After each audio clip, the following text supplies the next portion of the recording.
Mr. Allison. Well, it was before lunch I had gone through Tillman and the restraint of trade seam of cases, and now I'm turning to the ultra vires seam of cases, and of course focusing on DPP and Hutchinson. As I noted before, DPP isn't in fact referenced at all in Tillman. And the key point that one takes from it, of course, is that it confirms a strict reliance on that textual severance. The strict blue pencil, if we put it that way, wasn't necessary. It will suffice if the offending provision was substantially severable. And if we turn to page 346 in the authorities bundle, I think Mr. Rainey took you here a little earlier. I'm looking at G. But when the court must modify the text in order to achieve severance, this can only be done when the court is satisfied it's effecting no change in the substantial purpose and effect of the impunity provision. So the blue pencil seemingly can't only draw in straight lines, it can draw letters. We can insert words in the right circumstances where we're not effecting a change in the substantial purpose and effect of the provision. So we can make it work. We can insert words to do the bare minimum necessary. The sentence opposite E is perhaps quite important, the one that begins, but. I've reached a conclusion that a rigid insistence that the test of textual severability must always be satisfied if a provision is to be upheld and enforced as partially valid will in some cases have an unreasonable consequence. Yes.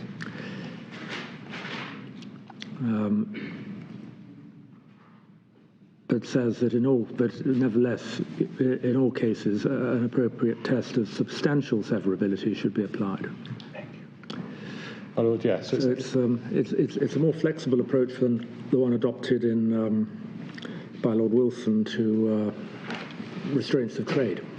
Yes, and that reflects the different context in my submission. Mm-hmm. And that's why we can't tie all these cases together.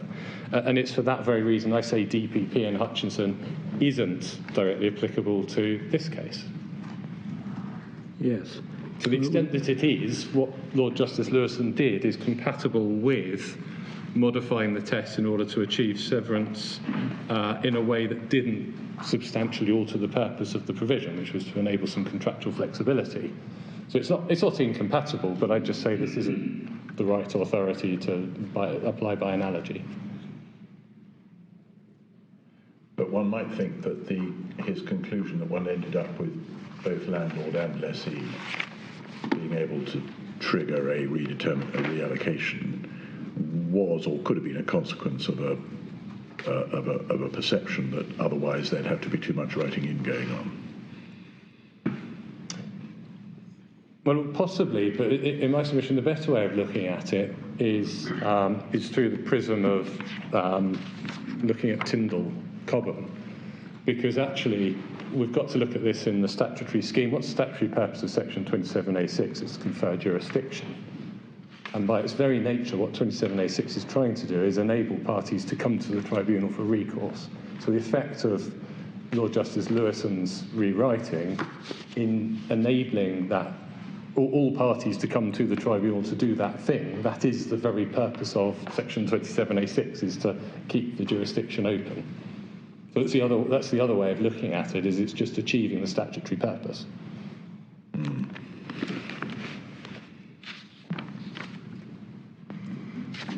The alternative, as I understand my friend's submissions today, whilst the written case indicates it's a strict textual severability test that has to be applied, as I understand it, there is an acceptance that perhaps substantial severability would do. I'm not quite sure where the appellants are on that. But to the extent it's a strict blue pencil test, what you get in this situation, they say, is you're left with just the fixed proportion. Well, that's doing far more harm. That's leaving you with a substantially different bargain. You cannot avoid, and I mean this must be common ground amongst everyone, you cannot avoid when you sever apart from a contract, changing the contract. That's just inherent in severance. So my submission, as the Court of Appeal found, the far more relevant line of cases is those relating to statutory provisions where something is void insofar as. There's a few examples of that in the authorities bundle, but it's Tyndall, Cobham that both parties refer to principally. Again, you've been taken to it already, and just a reminder that this is that provision that's put on page 634.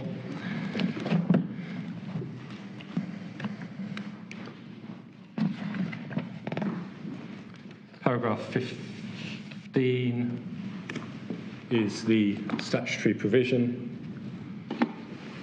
The agreement is void if it restricts the operation of... the heading is agreement void if it restricts operation of the Act. Any agreement relating to a tenancy is void to the extent that it would, apart from the section, have effect to exclude, modify, or otherwise frustrate the operation of any provision of this Act. And the nub of what one must consider is paragraphs 45 to 48 on page 642. You were taken to it earlier, and you'll recall the effects the court found was that whilst the offending provision was proviso sub B, the appropriate way to sever that was to get rid of A and B, and that, as I understand it, was said by the appellants to point to, by analogy, why sometimes you need to remove more to achieve severance in the proper way. But in my submission, that's not right. One has to read paragraph 48 in full to understand why A was removed.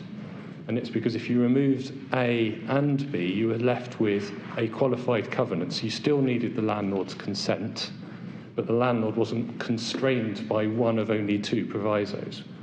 So it was doing the least harm to the agreement of the parties. I'm so sorry, which paragraph did you... Paragraph 48, and it's at the bottom of page 642. Look, one of the I've just looked at one of the examples that Lord Bridge gives of substantial severance, which he says which he approves. The case of Dunkley and Evans. It's a good illustration. It was a prosecution of fishermen for fishing in an area covered by an order made by ministers under the Sea Fish Conservation Act. And the problem was the defined area included Northern Irish waters, which were outside the minister's jurisdiction. And there was textual severance was impossible because the area is just a map. But the convictions were upheld on the footing that you could substantially sever by confining the effect of the order to waters that were within the jurisdiction of the minister. Oh yes, it's giving effect so far as one can. Yeah. And that's what's happening at paragraph 48 in Tyndall Common. It's the same exercise. If they'd only deleted B, you'd have been left with, and this is what's explained at paragraph 48, you'd have been left with an imbalance in the contractual provisions.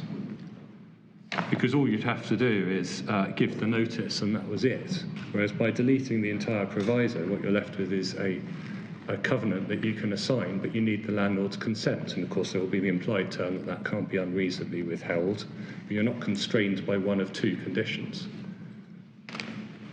So the reason more was deleted there than needed to be was because that was the way to give effect most properly to the party's contract. Otherwise, you create an imbalance.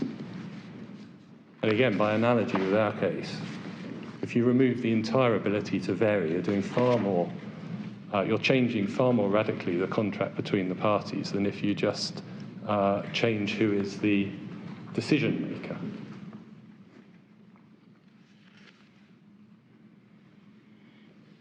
Now, of course, on my point that I'm going to come on to, I say, in fact, you don't need to delete any of the words at all, but for present purposes, we're sticking with the assumption that Oliver and Windermere were correctly decided. So what we can take from Tyndall is, well, common law principles of severance are not directly applicable, they're not of assistance, and the court can take a balanced approach to invalidation. So it's just neutralising the offending parts but not leaving the contract unworkable, not leaving it emasculated. And when we look at those three themes, we can't draw anything but a sort of real overview of trying not to do any more harm than necessary, not radically changing the contract. And I don't think this court should try to make them any more cohesive, because they should all be viewed in their particular context. I mean, is this an approach that fits your submission? You look at the provision, ignoring the Act for a moment, and the contractual provision, and ask, well, what, spelling it out, does it What's do? its effect? Then you look at the statutory provision and ask, with a reasonably purposive approach to interpretation, what, if any, parts of that does the statute strike down? And then you go back to the drafting and work out whether by excision or adding some words or rewriting, you achieve that statutory purpose in a reformulated version of the contract. Oh, yeah. Yeah. And I say really, this is a point that we make at paragraph 31 in our written case. It's core bundle page 109. You can construe section 27A6 to mean it's sort of, the provision is ineffectual insofar as, or not binding insofar as. You don't have to delete words. You can focus on the effect of the words that are used and decline to give them that effect to the extent necessary. That's similar to the approach the EAT took in that Sutherland case you were taken to.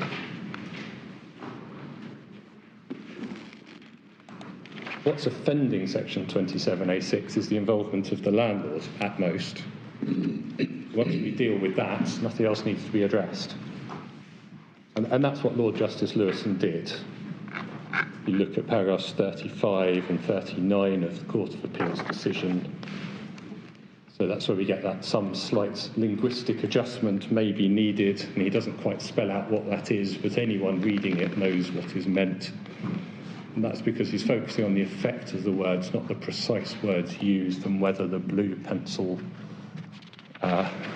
leaves you with something that makes sense or not.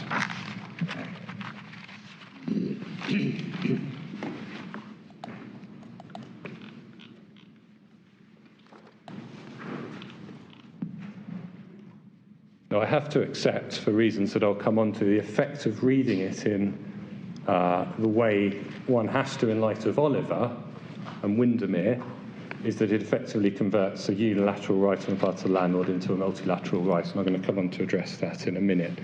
But, and it does alter the bargain to that extent, but that alteration comes about because the tribunal has a statutory jurisdiction, not because of the contract. The contract doesn't say that, it's just that statute provides that anyone can apply. We're not rewriting the contract, it's just that the effect of the overlaying statutory jurisdiction has that effect. But even that, it's not prejudicing leaseholders in reality. It's an unavoidable consequence of section 27A6 saying someone, section 27A1 and 3 saying someone can apply to a tribunal for a determination. That's exactly what section 27A6 is designed to do, is enable that people can do that. So it's all consistent with the statutory purpose, that the outcome is you end up with that multilateral ability to apply. Now, Windermere... But if you ignore subsection 6 for the moment and just look at 1 and 3 and ask, what is this giving the tribunal jurisdiction to do in relation to the reallocation provisions of this lease, you wouldn't think it was giving it a jurisdiction to trigger a reallocation and a cancellation of the fixed percentages. No. You would think it was just giving it a jurisdiction to enable someone, if there was to be a reallocation, to come to the tribunal and resolve a dispute as to what the reallocation should be. Yes. Or if there was a failure to reallocate in circumstances where someone thought that the landlord should have reallocated, because it might be a failure to exercise the discretion. But yes, I agree. But that is my new points that I'm going to come on to. Yeah. And really, it's the starting point. It's the antecedent point to all of this analysis. What is the jurisdiction of the tribunal? Because Well, I completely agree. It's only to the extent that it's got a tribunal that you're concerned to see whether it's abrogated. Yeah. Well, I completely agree, and I'll come on to that in some detail in a moment, if I may. For present purposes, on the blue pencil test, I think really what we say is you've got to look at what Section 27A6 is concerned with the tribunal retaining jurisdiction. In fact, all the authorities seem to agree on that, to oversee matters between the parties. It's not concerned with substantially altering their bargain. There's nothing in it that suggests it's designed to alter the bargain. And in fact, I say the scope's relatively narrow. So I'm going to come on to this in more detail, but in short, we say a clause that provides for determination of the apportionment's got two effects. You've got the mechanical effect, coming up with a number, making a decision on the number, and then you've got the determinative one, i.e. providing that it's conclusive. That might be because the court made a decision, it might be because the landlord's made a binding decision, or that the parties have to refer it to arbitration. So you've got those two effects. Now, Oliver and Windermere say the landlord has no involvement in either of those, so both those matters must be rendered of no effect. And on our new point, we argue it's only the latter, it's the determinative point, it's not the coming up with the number, and I'm going to explain that in more detail shortly. But whatever you find on that point, the new point, in terms of what we're trying to get rid of, we've still got to work out how we do it. So the blue pencil point is relevant, whether my new point is correct or not. We've still got to understand what is the approach to severance. That's why I'm dealing with that as a separate point. I just want to finish up on the severance test on three final points. The first is, it's no answer to say you've got the 1987 Act, the ability to apply to vary. That's not a part of the contract. It's not relevant to how we approach the question of severance. The availability of some other remedy isn't really relevant because that statutory remedy might not be there and it's no part of the contract. I also say it's not a great remedy for the reasons the intervener sets out, but I say that is to be ignored. I'm not going to address you really any further on the 1987 Act points, principally due to time, but I do refer you to the intervener submissions at paragraphs 8 and 9, and the reference for that is page 81 in the intervener's bundle.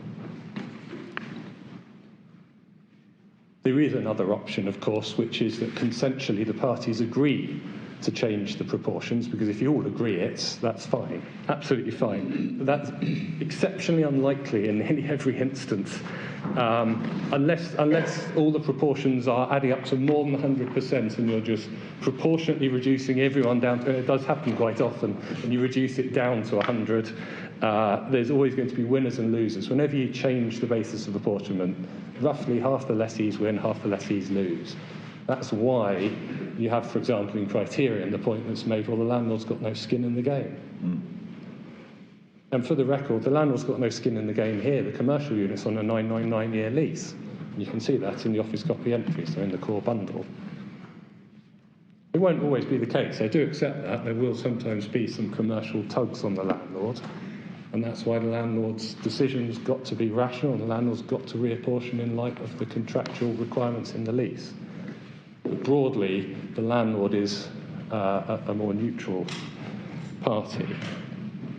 My second of the 3 points is, well, it's said that the Court of Appeal decision is difficult for tenants to apply and practice their individual leases without getting some legal advice. Well, that's just wrong, because as the law stands at the moment, if the lease gives the landlord the power to vary the service charge apportionment, that power now rests with the tribunal. So it's not difficult. You just say, well, anything that says the landlord decides apportionment, the tribunal decides it. That's easy.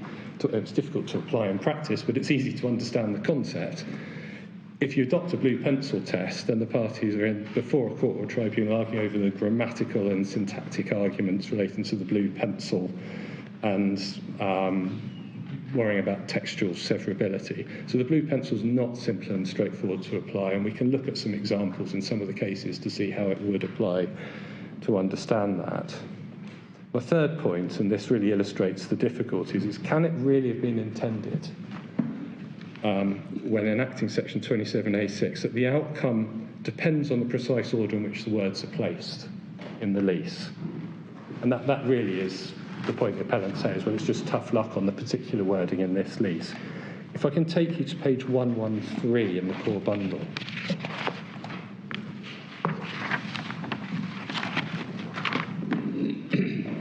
The top of the page there are two formulations, A and B. They have the same contractual effect. What's the page again, sorry? Page 113, my lord, in the core bundle. Yep. Yes.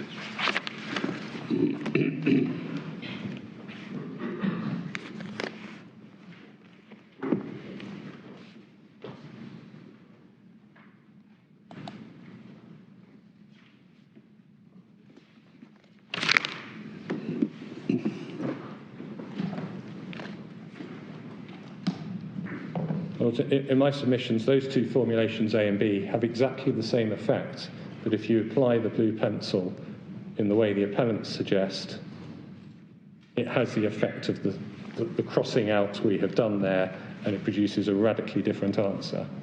In my submission, that cannot have been the statutory intention. But that's what happens if you apply the blue pencil in the way the appellants suggest in their written case. Whereas you would say that either of those versions would, on the approach to giving effect to subsection 6 that you advocate, lead actually to the outcome that isn't crossed out in your version B. My lord, correct. So Yes. if Windermere and Oliver is correct. Yes.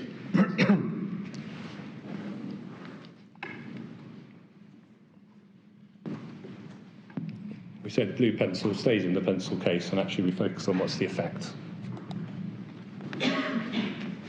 Well, so I'm going to move on from the blue pencil test to that unilateral bilateral point now.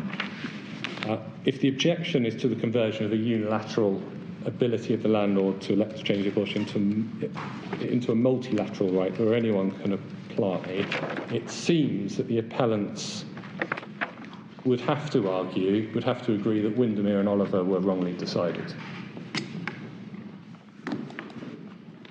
Because it's hard to see. It's hard to see how else it happens. I'll explain why. Because I'll come into this in more detail, but maybe I'll deal with it now. If the lease doesn't say who makes the decision, the logic seems to be, well, they have a vacuum and the tribunal fills that vacuum. That's a wholly unrealistic understanding of how the contract is working. It might not specify the landlord decides the fair and reasonable proportion. But of course the landlord decides it because the landlord sends out the bill. There's no other way of reading a lease other than that the landlord decides it, whether it says that or not. That's the mechanism. The mechanism is the landlord tots up everything he's spent that year and sends out some bills. Someone has to take a step. Someone's got to do it, and it's obvious it's the landlord. No other party can do it. Or the manager, whoever's doing the management. There's never going to be any doubt about it. At least it's very hard to conceive of an example. So the outcome in Windermere is anybody can apply to the tribunal. You're turning, so if you look at Windermere, what happens in Windermere is it's a fair and reasonable proportion to be determined by the landlord. So you get rid of the involvement of the landlord. So previously it was being determined just by the landlord, a unilateral right. You cross that out, and then it's the tribunal deciding, and it's a multilateral right. That's what happened in Oliver. That's what happens in Windermere.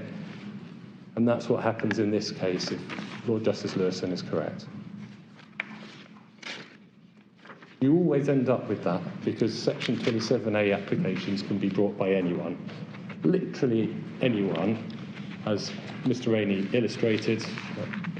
The reality is, if you get someone completely spurious applying as a matter of case management, it would be deemed an abuse of process, and there's a case called Gateway Holdings that says that. But in theory, anyone can apply. Sorry, where is the clause in Windermere? Because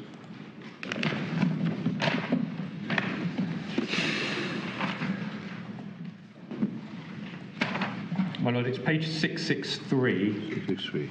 About halfway down. Thank you.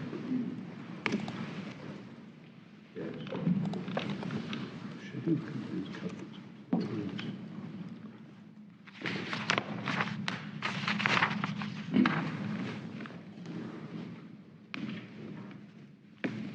So, presumably at the start of the lease, the surveyor would set out the proportional proportions, and then you're saying, well, that would remain the same each year unless and until he was prompted to change it.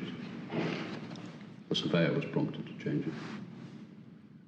My Lord, I'd say the way these covenants work is every time the landlord goes to send a bill, the landlord must send a bill that demands a fair proportion, and the surveyor will determine that. It would often be said to be irrational if the surveyor varied it from year to year with no change in circumstances. The surveyor does it each year, albeit maybe Yes. adopts the same proportions as last year.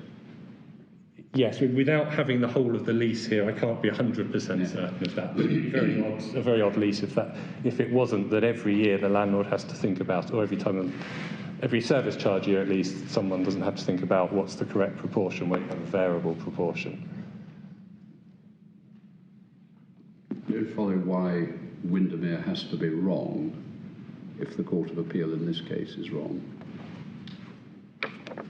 I don't say that. What I say is it's hard to see why the appellants say Windermere is right and Oliver is right if they object to the conversion of a unilateral right into a bilateral right. Well, why can't they say, albeit adopting a broader approach to severance than they invite us to adopt, these are two rights in one phrase, namely a right to trigger something, i.e. a right to break the existing contractual agreement to fixed percentages, and if you do it, a separate right to determine what the new percentages should be, only the second of which interferes with section 27A6. My Lord, I'm going to come on to that, but the short answer is because it's an overly technical and slightly devoid of reality way of looking at it, because how do you know if you need to reapportion without thinking about what the effect is on individual lessees and what the alternatives might be? It is conceivable. For example, a building which had 12 units of residential accommodation in it, Yeah. and which, as a result of a low-flying aircraft, now only has 11. Yeah.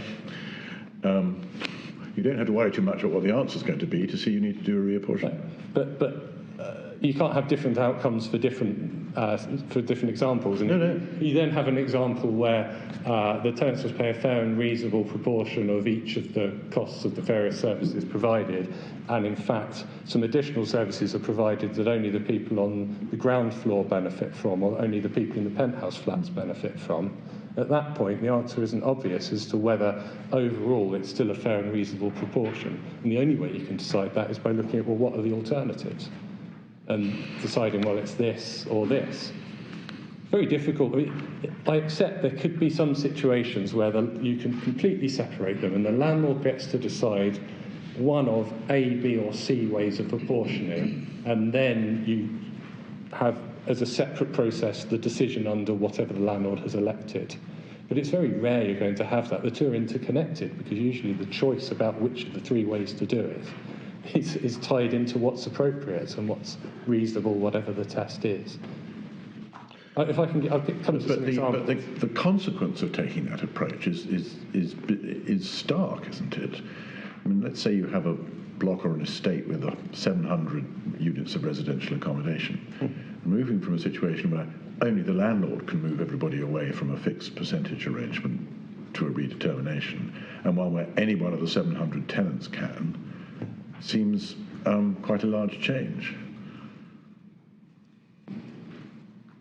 And one which is prima facie most surprising, and which probably everybody, not just the landlord, would view with dread.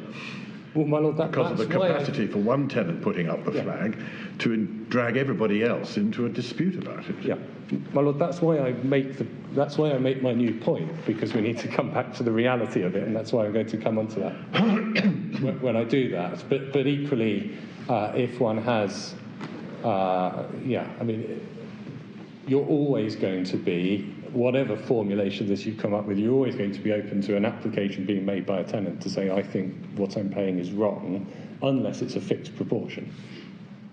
completely fixed. You're always going to have that, whether the landlord can determine it or not, because ultimately the landlord can't be the final arbiter of the correct proportion, in the sense that it's always open to review as to whether the landlord has come up with a fair and reasonable proportion or done an equitable split or whatever, or even has just got the maths wrong based on a floor area split.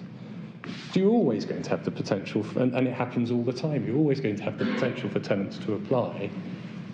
But I entirely agree that the outcome of Oliver, of Windermere, and of Lord Justice Lewison's decision in this case is it means that any of the tenants can apply, and if it's the tribunal that makes the decision, not the landlord, it's open season.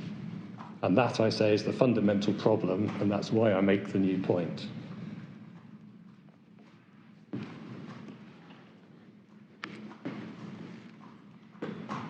But the alternative is you get rid of it completely and you're left with just a fixed proportion, frozen for all time for 999 years, unless you happen to be in a situation where a 1987 Act application is feasible, or you can reach agreement. And that's not a great alternative. So in Windermere, there would have to be an annual application to the tribunal. Potentially. Unless everyone agreed to stick with last year's proportions. The absurdity is, how does the landlord send the demand without knowing what a fair and reasonable proportion is? And the only way to be certain that he's not going to be open to challenge in due course is to ask the tribunal each year to determine that. And to do it prospectively under subparagraph 3, I To suppose. do it prospectively in respect to demands on account, and to do it. And then you get to the end of the year and it might be on the look back you got it wrong anyway. Yeah. Yes, I was forgetting that 3 was only about on account. Yeah. It's very difficult. It creates huge practical problems. It creates uncertainty for leaseholders, creates an uncertainty for landlords.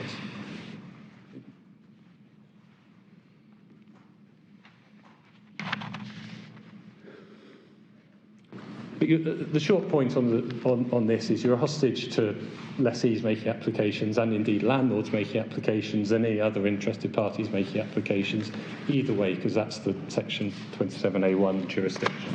Anyone can apply. It's been tested countless times. It's accepted. Anyone can apply. It's a matter of case management to whittle it down if someone's applying when they shouldn't. It'll be easy for them to show that they have a sufficient standing to apply. I mean, they just have to show that there's some knock-on effect potentially for them, and that would knock out case management ways of controlling. That's right, but in the example Mr. Rainey gave of the, I think it was flat 1 saying that flat 6 is paying too much and flat 8's not paying enough. If flat 6 and flat 8 aren't interested, that's an abusive process, because what's flat 1 thinking about? Why are they interfering in it? It might be said. I mean, I don't think we need to decide that point, but it's not quite as outrageous as Mr. Rainey was saying, but the broad illustration is right. So I'm just going to finish up now on why the Court of Appeal was correct for the reasons it gave, and then I'm going to run my alternative case that it was right for different reasons. On the basis of Windermere and Oliver, and of course Oliver was binding on Lord Justice Lewison, I say the decision can't be faulted. There is a factual distinction between a provision that has no initial fixed percentage, which is what we had in Windermere and Oliver and Gator, and how you apply it in a case where you've got a fixed initial percentage and then the ability to vary. And you'll recall Judge Cook in the upper tribunal sort of really heavily relied on that distinction by saying we don't have a vacuum in our case because you've got that initial fixed percentage. But there's also the Fairman case, and in that case there was the initial fixed percentage, as in our case with the ability to vary, and Lord Justice Lewison endorses Plantation Wharf as well. If we just turn to it quickly, page 386 in the authorities bundle.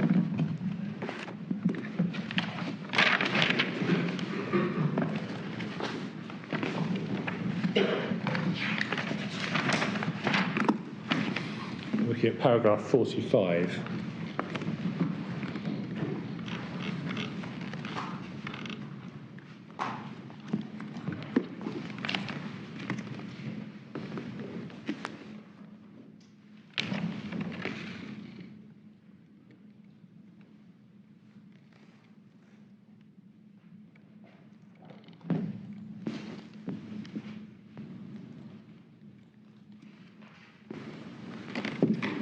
And then 46 at the top, the second sentence, the effect of section 27A6 to do no more than deprive the lessor of his role in determining any new apportionment or recalculation.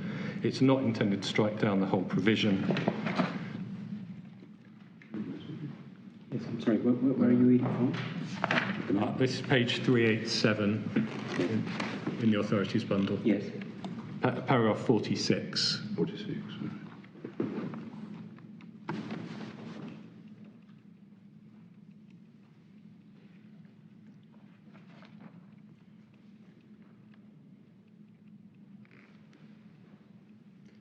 And then over on page 49, Judge Doyle says, applying that citation directly to paragraph 9, section 27A6 substitutes the references to the lessor and the lessor or its surveyor for the FTT.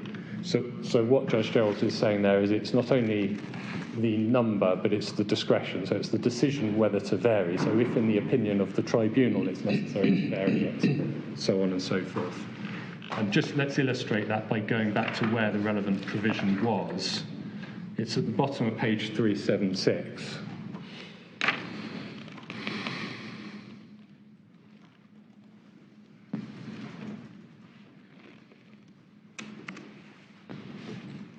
Sub 9.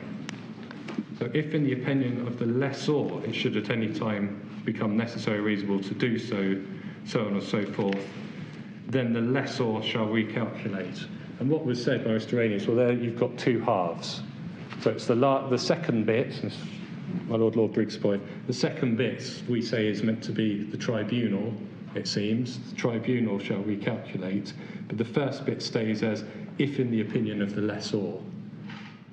Now, pausing there, number one, if you apply a blue pencil to this, all of it has to go. Even on the alternative analysis, everything must go. If we assume that's not right. Well, it does in our case because the two are boiled down into a single phrase.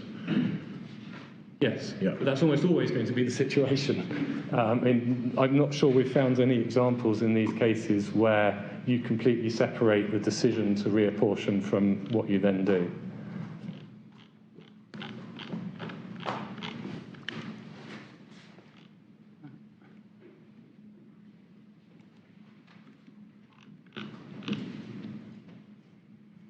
It would be an odd formulation to be left with if in the opinion of the landlord it's necessary or reasonable to vary the proportion, then the tribunal shall recalculate, because then the tribunal is seemingly bound to recalculate even if it doesn't agree it's necessary or desirable to do so.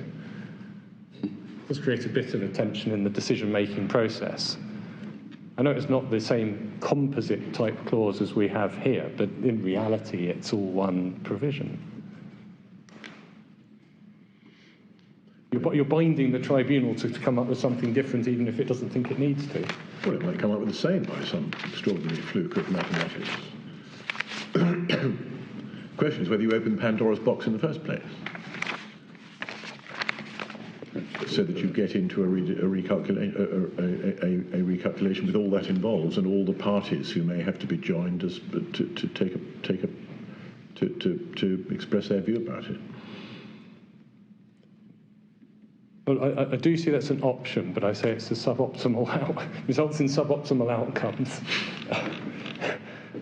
You're sort of tying the hands of the tribunal. It's not desirable that we end up in the tribunal at all. Leave aside your additional point. Yeah. So assume we're stuck with Windermere and Oliver. Yeah. It is surely more optimal in the particular circumstances of this type of clause. Yes. For the landlord to continue to be able to sit on the lid of Pandora's box and only the landlord open it. But if he does open it, anybody can go along and argue the toss in the tribunal, than a situation in which anybody can flick open the box at any time they like. My Lord, that's exactly what I argued in the Court of Appeal in this case and lost on. Maybe you were right. Well, maybe I was. But let's look at why Lord Justice Lewison says I wasn't in the Court of Appeal's decision, and I'm not challenging that today, because if Windermere and Oliver are correct, then Lord Justice Lewison was right on the point. That's the difficulty. You can't uphold Oliver and Windermere, but say that you can split these out. And is it paragraph 38? Paragraph 38. In fact, it's maybe... Can I have a page? Yeah, it's back a page. 149. It's paragraph 37 and 38. Page 149 in the core bundle. Thanks.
And also, I don't think there's anything else I want to say in terms of why the Court of Appeal's decision should be upheld for the reasons it gave. There are those tensions that my Lord Briggs has identified, and I think it's better I turn to identifying those, dealing with those now, which is the new point, whether Windermere and Oliver is right or not.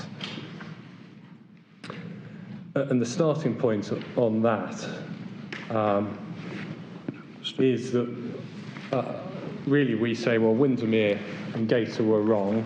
That in turn regrettably means I'm left trying to persuade my Lord Briggs that he was wrong in Oliver in deciding that they were correctly decided.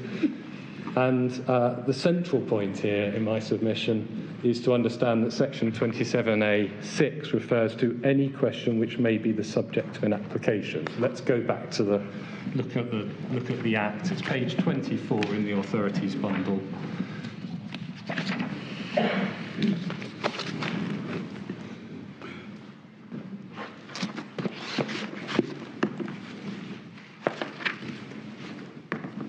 So I agree with Mr. Rainey's point. It's the agreement that is void, but it's only void insofar as it purports to provide for a determination. And I say effectively what that means is a final determination, a binding on the party's determination in a particular manner or on particular evidence of any question which may be the subject of an application under subsection 1 or 3. So we have to identify what is the question under subsection 1 and 3. So we turn back over the page, bottom of page 23, subsection 1. An application may be made to the tribunal for determination whether a service charge is payable, and if it is, as to the person by whom it's payable, person to whom, the amount which is payable, the date and the manner in which it's payable. And in reality, most of the time, all people are arguing about is C. What is the amount that is payable? Sometimes there's arguments about dates, but it's usually everyone knows who has to pay who. So the question to the tribunal is this service charge payable? And if so, how much do I need to pay? That is the statutory question. It isn't, I want you to explain to me how this lease works. It isn't, I want you to decide apportionment. It's, I've been served with a demand. Is it payable? And if so, how much of it is payable? And subsection 3 does the same on a prospective basis. Yes, I thought I understood you to say it only about payments on account, but it's just a prospective version of 1, isn't it? It is, yeah. Yeah. Yes, It's not just limited to payments on account. No. So I just misunderstood you earlier. Yeah, but the way in which it arises, so the way people get around the need to get the tribunal to make a decision about apportionment, in the rare occasion where people are even alive to the point currently, is because you can't apply to the tribunal to say, can you determine apportionment, because Oliver says that the tribunal is now making the decision, not the landlord. You can't make that application to the tribunal. The tribunal has no declaratory jurisdiction, and that's the point I'm going to take you to in a moment. So what they have to do is they apply under section 27A 1 or 3 for a determination on that point in the context of a particular demand. Because what you can do is go to the tribunal and say, I've been served with a demand. Is it payable? How much is payable? And if you're a landlord and you're going to reapportion, particularly, because then you're opening the Pandora's box, what you do is you apply to there's quite a few of these applications now. I've had a few this year. You apply to the tribunal, and what you have to do is say, we're going to serve this on-account demands for 2023, and these are the proportions, and we want you to determine that all of these demands will be payable in the proportions that we're suggesting. And that's how you get around it. Downside is you can then open up the Pandora's box of, well, actually, we think the budget for the lift maintenance is too high, and because you've got to determine the whole service charge. That's how the jurisdiction works. You can't ask them just to determine apportionment. And that distinction is where I say Windermere went wrong, because it identified the wrong question. The statutory question being referenced in section 27A6 is a question under subsection 1 and 3, how much is payable. It's at a higher level. Because obviously anything that the landlord does in a management sense can alter the service charge. The might choose too expensive a window cleaner, might decide to demand on-account sums or not demand on-account sums. There's all those contractual discretions landlord exercises, all of which make up part of is a service charge payable, and apportionment's one of those. And what the appellants are seeking to do is say, well, no, apportionment's in a different category from all those other decisions a landlord makes that might alter the answer to the question, how much is payable? So what the Deputy President does in Windermere is he looks at a subset, a part of what might make up the amount that's payable, as opposed to looking at the statutory question, how much is payable. Once you zoom out at that level, you get a different answer. Because it's not the landlord's role that's the problem, it's the landlord determining something and else in the jurisdiction of the tribunal that is the problem. Well, the issue that's addressed in section 27A6 isn't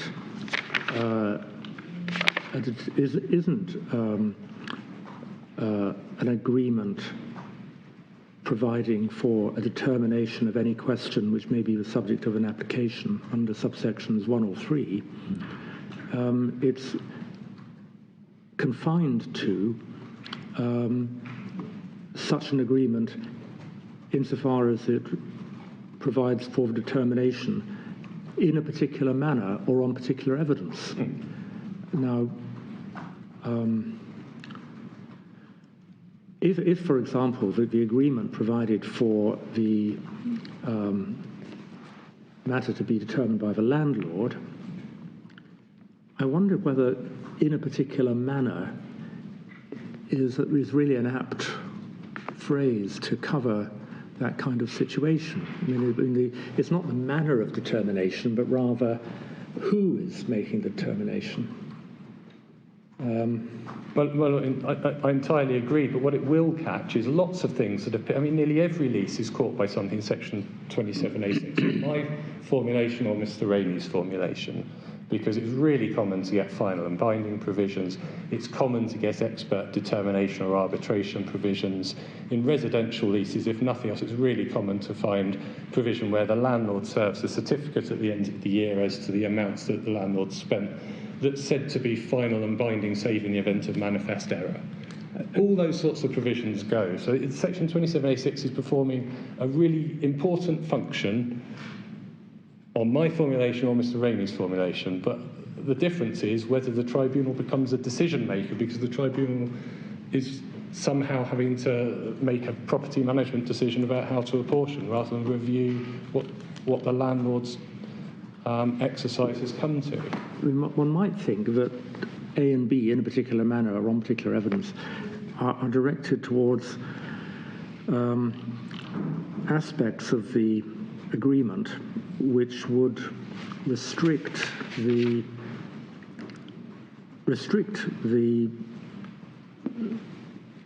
ability of the tribunal to arrive at what it thought was an appropriate answer, an appropriate determination. Well, I think that there's a practical answer and a legal answer. The practical answer is it's wholly unsatisfactory for the tribunal to just be able to step in and do what it thinks it would have done. Yes, I'm not suggesting that for one moment. No. But if we look at, I'm going to take you through some authorities in a minute. If one reads this against the background of the common law power of courts, and now, of course, there's a statutory power of a tribunal to review the exercise of a discretion of this kind under a lease. If that's your starting point, and you're asking yourself, well, what's this intended to achieve?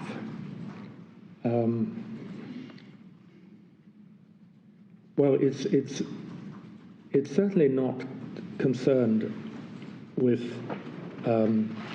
determinations of questions under 1 or 3 across the board. It's only concerned with the 2 particular aspects that are specified: manner and evidence. I mean, the certificate that's conclusive evidence of the expenditure of the landlord is something that would be clearly caught by on particular evidence, arguably. So would a provision that says you can't challenge this by referring to X, Y, and Z documents in a court of law, but you never get that sort of provision. It's going to be something a bit more subtle.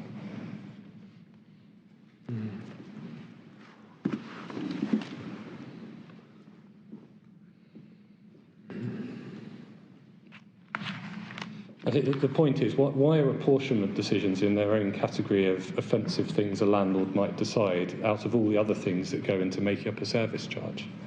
That's the strange thing about this seam of cases. Why is apportionment being picked out? Now, there's a lot of common ground, actually, between the appellants and respondents on this starting point. I'm not going to take you through it all now, but paragraphs 76 to 82 of the appellant's written case is completely agreed. We agreed on lots of things. Could you help me on the last line of subsection 6? Of any question which may be the subject of an application under 1 or 3, just take 3 for a moment. Suppose a landlord who was planning to sell quite soon and wanted to get the building in as good a condition he could at the cost of the tenants, not an uncommon situation. Yeah. Wants to know if he could get a new roof put on at the tenant's expense when it was old but not leaking. Yeah.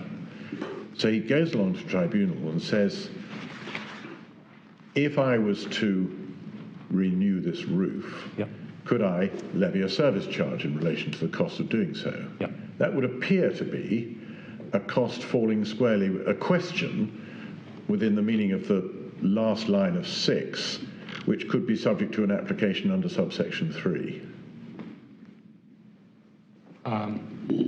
At the level of, will a service charge be payable if I was to do this new roof? What he really wants to get the tribunal to tell him is if he can get the roof at the cost of the tenant. Otherwise, he probably won't do a new roof. No, but you can get a declaration in the courts, but you can't do that in the tribunal. Well, all right. You have to jump through some hoops. The appropriate tribunal, as I understand it, includes the court.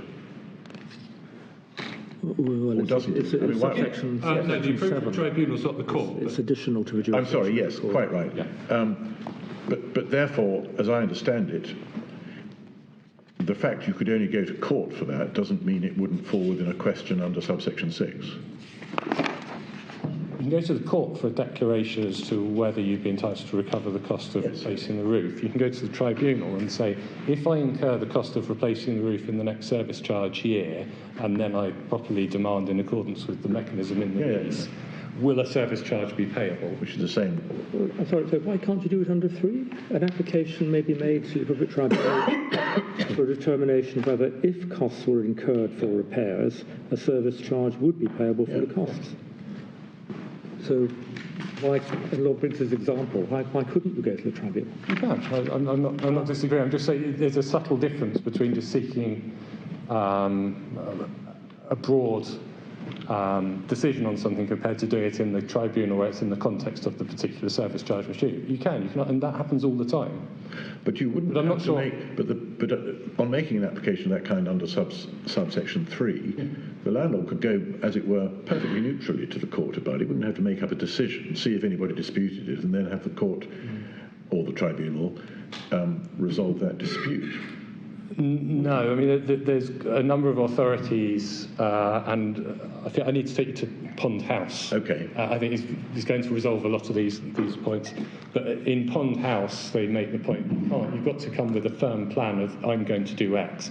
You can't go to the tribunal and say, I've got 2 options, X and Y, make a decision. They won't do that. Okay. You have to go and you have to say, if I do X, will a service charge be recoverable? Right. And what the tribunal would look at in your instance is to say, is on the state of this building, if the landlord replaces that roof, is that something that the landlord is within the range of reasonable decisions a landlord could make? Yeah. And would the cost that the landlord proposes to charge be a cost that would be reasonable to incur? And the Section 19 test is engaged.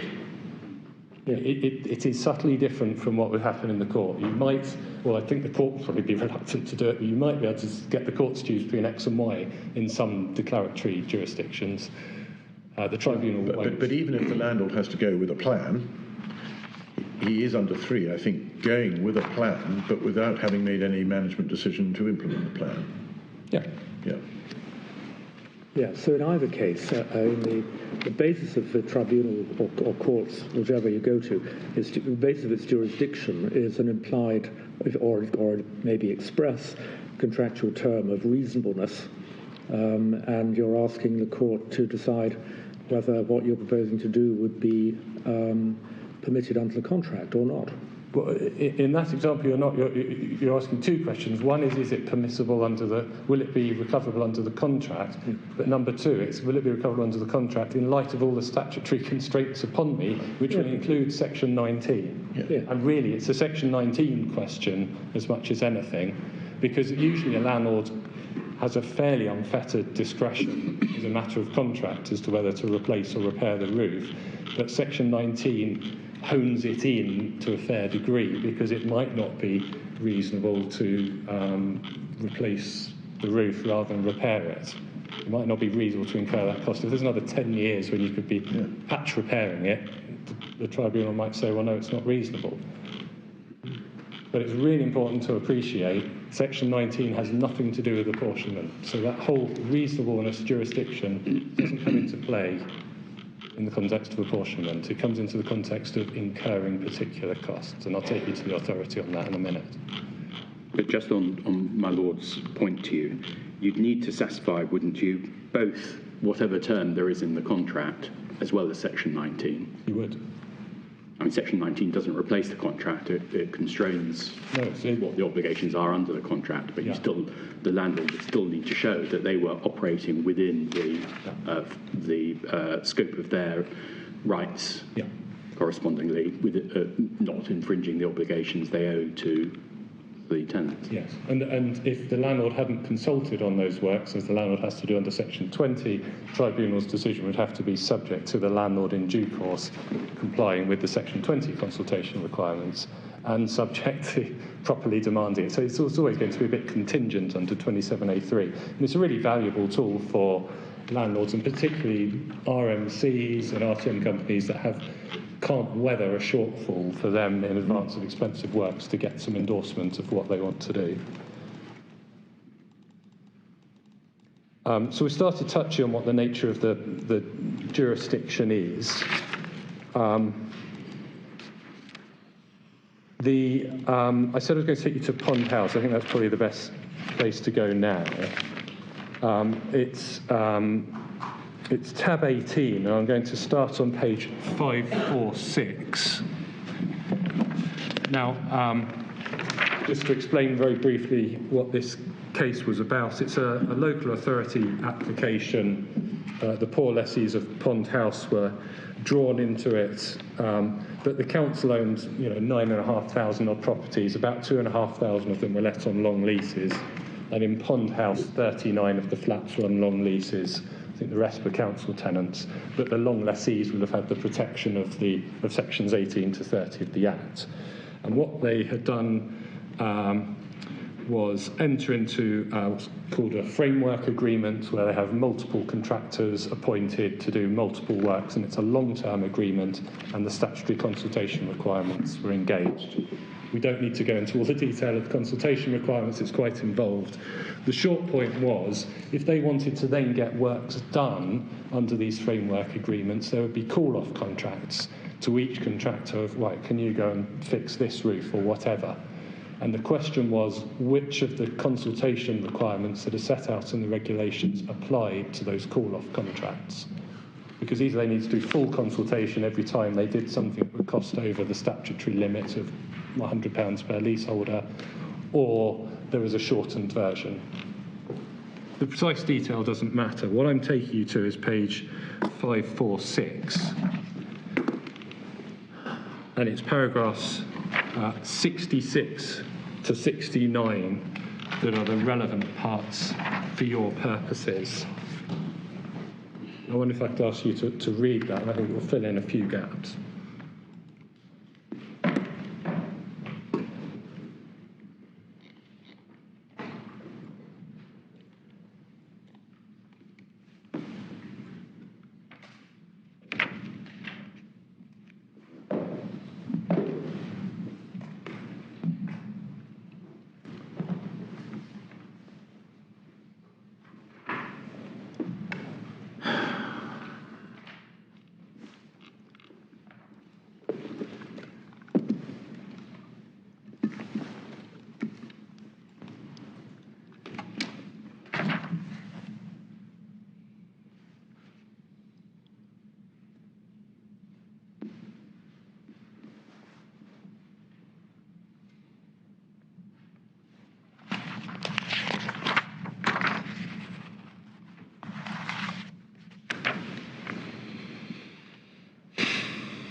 So really, the 27A3 jurisdiction is being used as, you have to use it in a way to get around the fact that the tribunal's jurisdiction is limited, is the short point, because it can only answer statutory questions.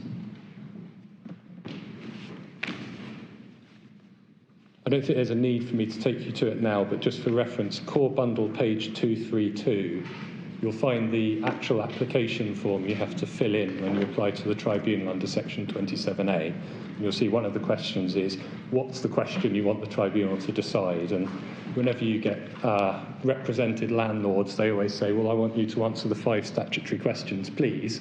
But if a lessee fills it in, they understandably say, I want you to decide whether the amount for window cleaning in 2018 was too much, and I want you to decide whether I should be paying 20% or 15% or whatever.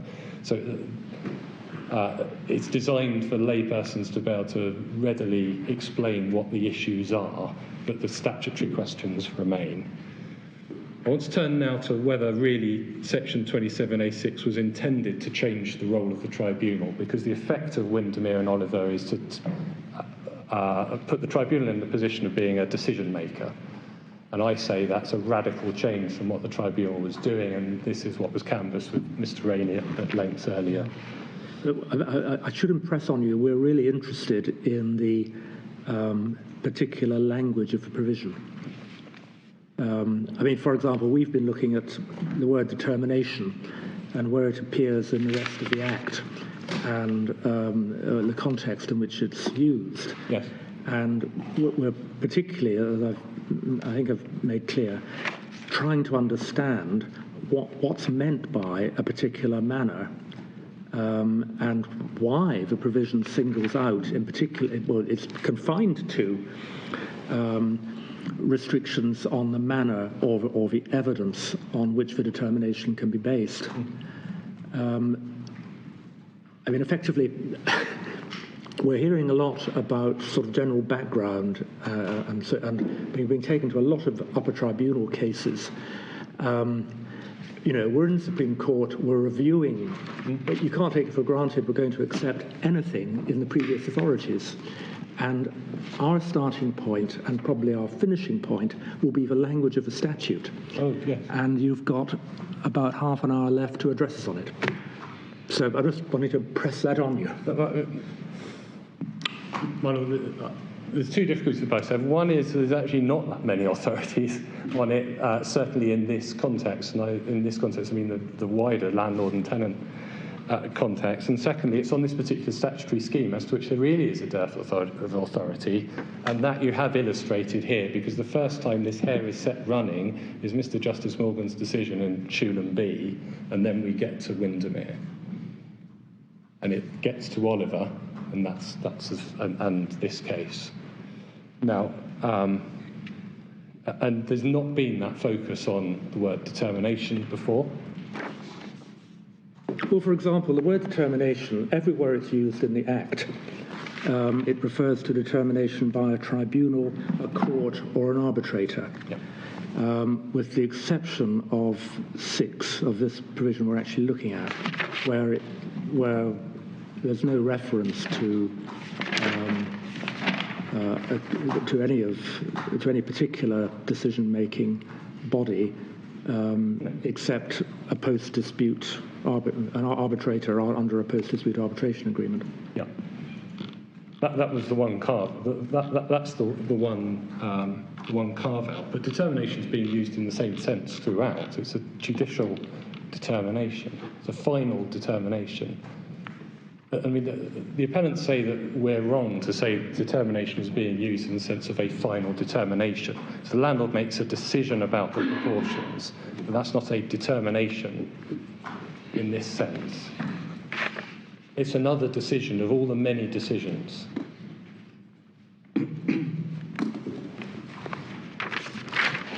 the particular evidence point I don't think is difficult to understand. But it's the particular manner. To which of those two quite closely spaced masts are you hanging your flag? Is it judicial or is it final? Well, determination here is used in the sense of final determination, and what it's trying to ensure is that the final determination can be done by a court or tribunal. When you say final, you mean a decision?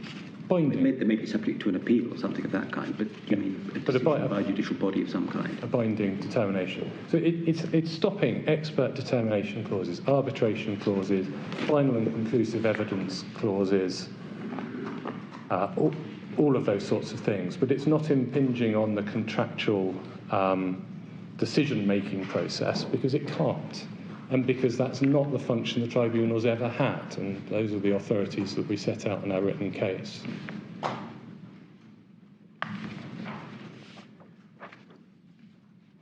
And it's that focus on that being the effect that I say then informs how the blue pencil test should or should not be applied, how we approach severance, because we've got to look at it in this particular statutory context. That's where I started out in my submissions.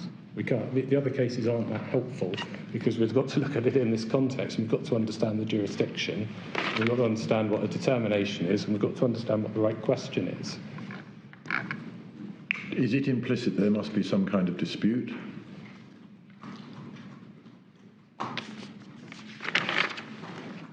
Well, that I think is a more difficult. Yes, I mean, I'm asked it because I'm finding it difficult. Yeah. It depends what insofar as means. Because you have that the EAT decision where it was something was void for statutory purposes but not contractual purposes. That form of void insofar as, but then you definitely can't be getting pencils out and rewriting words, because the words will have effect in some situations and not others. Now that might be the right answer under section 27A6. Just on that, I'm not sure that you do need a dispute as such. I was just looking at subsection 4A. I mean, and indeed 5. It seems that the jurisdiction can be excluded, but only in quite a precise situation where a tenant faced with an issue specifically sort of signs off, yes, I agree this. Yeah. So, you could not have a dispute arising before you get to that stage, and it would seem that you would be able to go to the tribunal, even though the dispute hasn't crystallised in the sense of people having a row about things, but the landlord is now suggesting something the tenant has not yet signed off, and so isn't excluded by subsection 4A. That's right. And tenants will routinely apply back to the tribunal and try to challenge service charges for the last 15 years. There's no limitation period. Okay. So how do you know at what point it's... there are some cases that say actually the tenants are deemed to have agreed the service charge when they've carried on paying them without disputes over a period of time. There are those, but there are also those where you can't point to that. So how do you know when the dispute has arisen? That's the difficulty I have with the idea of it's only once a dispute arises that you have to excise the words. But equally, the answer would be, well, the dispute arises when the tenant issues the application and invokes the tribunal's jurisdiction. So it can work perfectly workable. There's a perfectly workable way of doing it, as in when the court of the tribunal's jurisdiction is invoked, the court of the tribunal is not bound by anything that's in the lease that stands in its way to reach a final decision on whether the landlord has properly operated the mechanism in the lease. And at that point, it'll be conducting, if the landlord's exercise of discretion, that Braganza review jurisdiction. But it's not just a Braganza review jurisdiction in most apportionment provisions, because it's also got to look at, has the landlord complied with the contract? So just to give you an example, the landlord might have a discretion about whether to change the apportion proportions at all, or whether to choose one of two different ways of doing it. That's a Braganza type review. But equally, if the landlord's got to demand a fair and equitable proportion, that's not a Braganza review. That's, has the landlord demanded one of, any of, a number of fair and reasonable proportions? There isn't just one answer to what's a fair and reasonable proportion, but there are wrong answers and there are right answers, and the court of the tribunal is going to look at that. It's not just a rationality thing. Has come up with what it considers to be a fair proportion or apportionment, then it is a Braganza review, isn't it? No, because it depends on the formulation. It depends on the particular lease. That depends on the basic issue, but I mean, a Braganza review would... I mean, there's no difficulty in having a Braganza review at that point. No, there's no difficulty in it, and it has to happen, but fundamentally the tenant only has to pay a fair and equitable proportion, for example. If the landlord hasn't come up with a fair and equitable proportion, then the demand's not going to be payable. Because he has to follow the contract.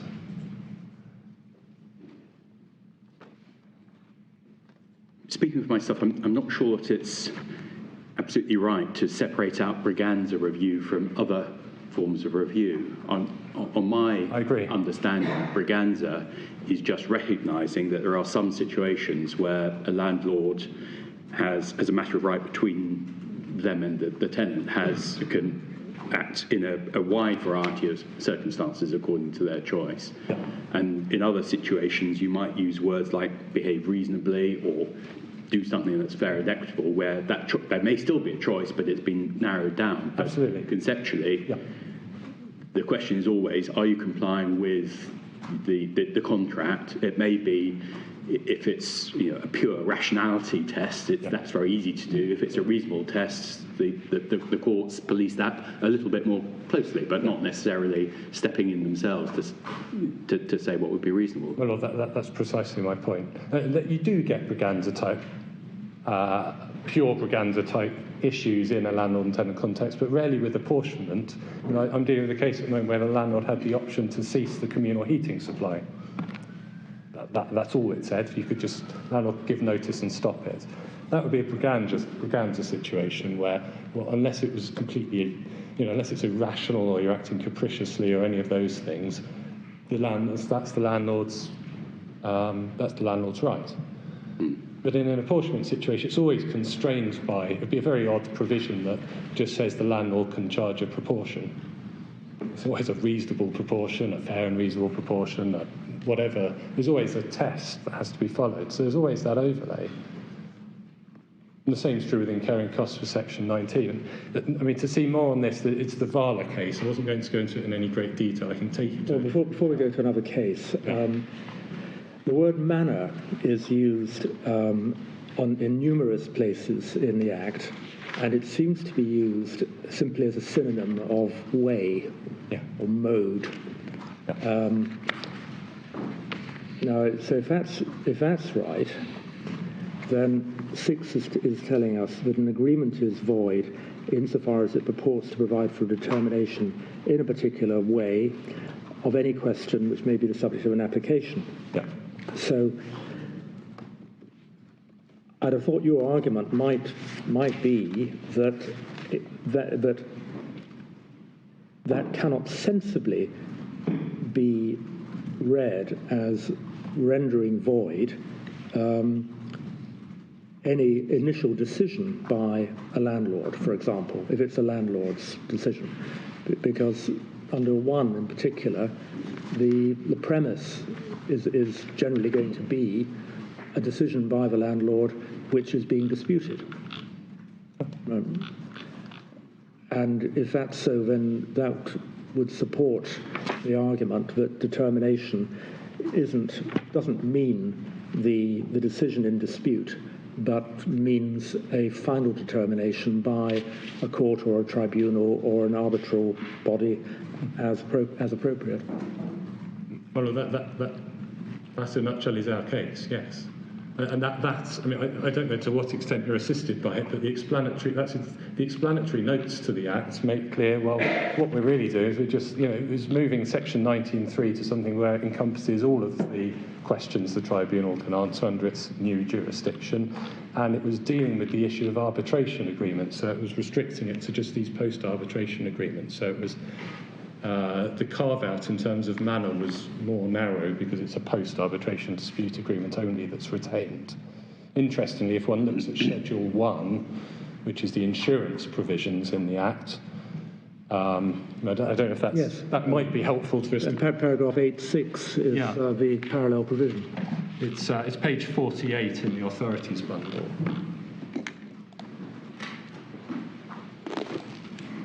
Because it's an interesting example of two things.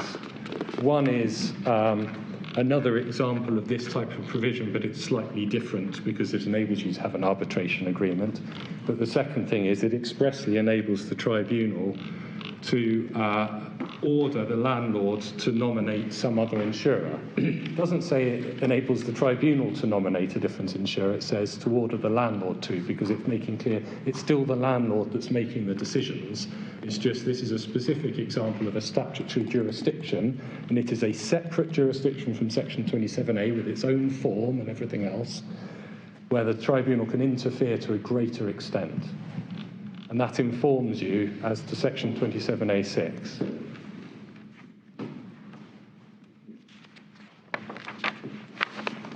Can I just check on Section 27A6 what you say about conclusive certificates? I mean, do they fall within A or B or potentially both? If it's a conclusive certificate, I suspect it's.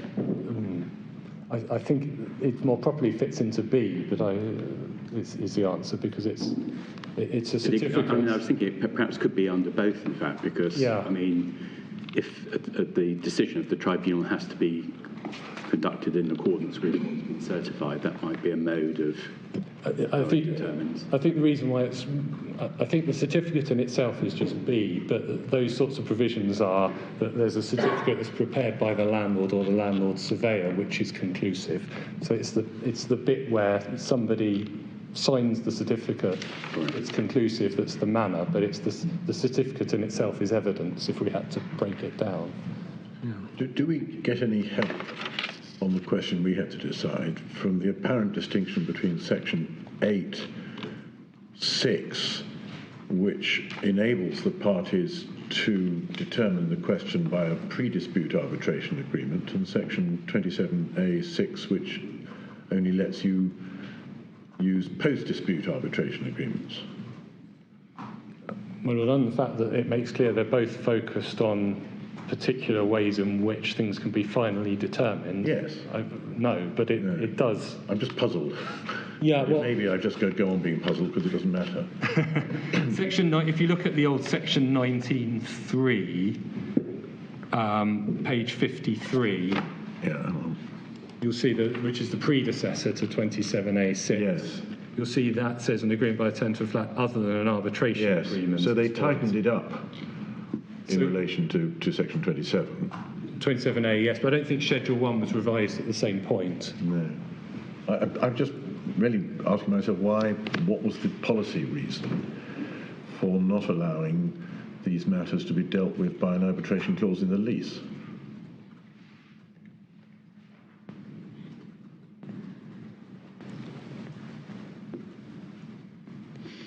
Yeah, I think it's just ensuring the leaseholders have a greater degree of power and recourse to the tribunal. Don't forget the tribunal's a no-cost jurisdiction, and it has it's set up in a way that arbitration isn't necessarily. No, certainly not.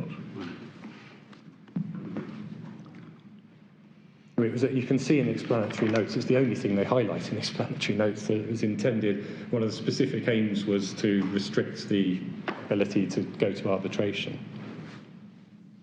I mean, my understanding from having been in practice at the time is everyone understood it perfectly clearly as up until Windermere, the manner was a reference to arbitration, expert determinations, anything that ties the tribunal's hands behind its back or stops you going to it. And that's Mr. Justice Morgan reaches the same initial view, I accept without any argument, quite rightly in Schulem B. And I think it says final and binding has to go.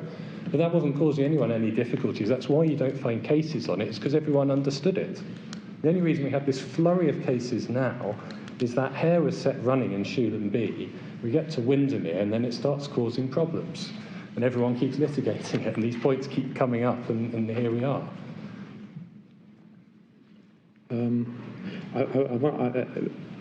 It strikes me that when one looks at Braganza, it's a point that is repeated in the judgments, is that where discretionary power is conferred, whether by contract or by statute or by the royal prerogative, the court will exercise the supervisory jurisdiction, but it won't make itself the primary decision maker.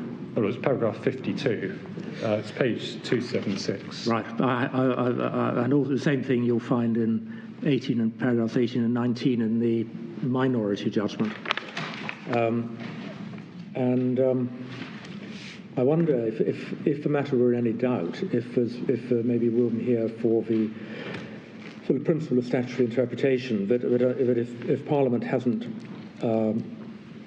made clear, if you're in doubt, you take Parliament to have interfered with the common law to a lesser extent rather than a greater extent than it's made clear was its intention. Yeah. I mean, if all it's doing is preserving the Braganza jurisdiction and preventing it from being ousted, that's one possible reading, and it's not a radical change at all. On the other hand, if it's giving the tribunal the power to become the primary decision maker, that's really a revolutionary change, which one might be slower to attribute to Parliament in the absence of clear words. I mean, that is the point we're making. That's why I'm not going to take you through all of them, but that's why we take you in our written submissions to those earlier decisions that show clearly the tribunal's role isn't decision maker; it's reviewing decisions. Yeah. And there is no way of reading Section 27A6 as having been intended to confer a role on the tribunal of being the primary decision maker.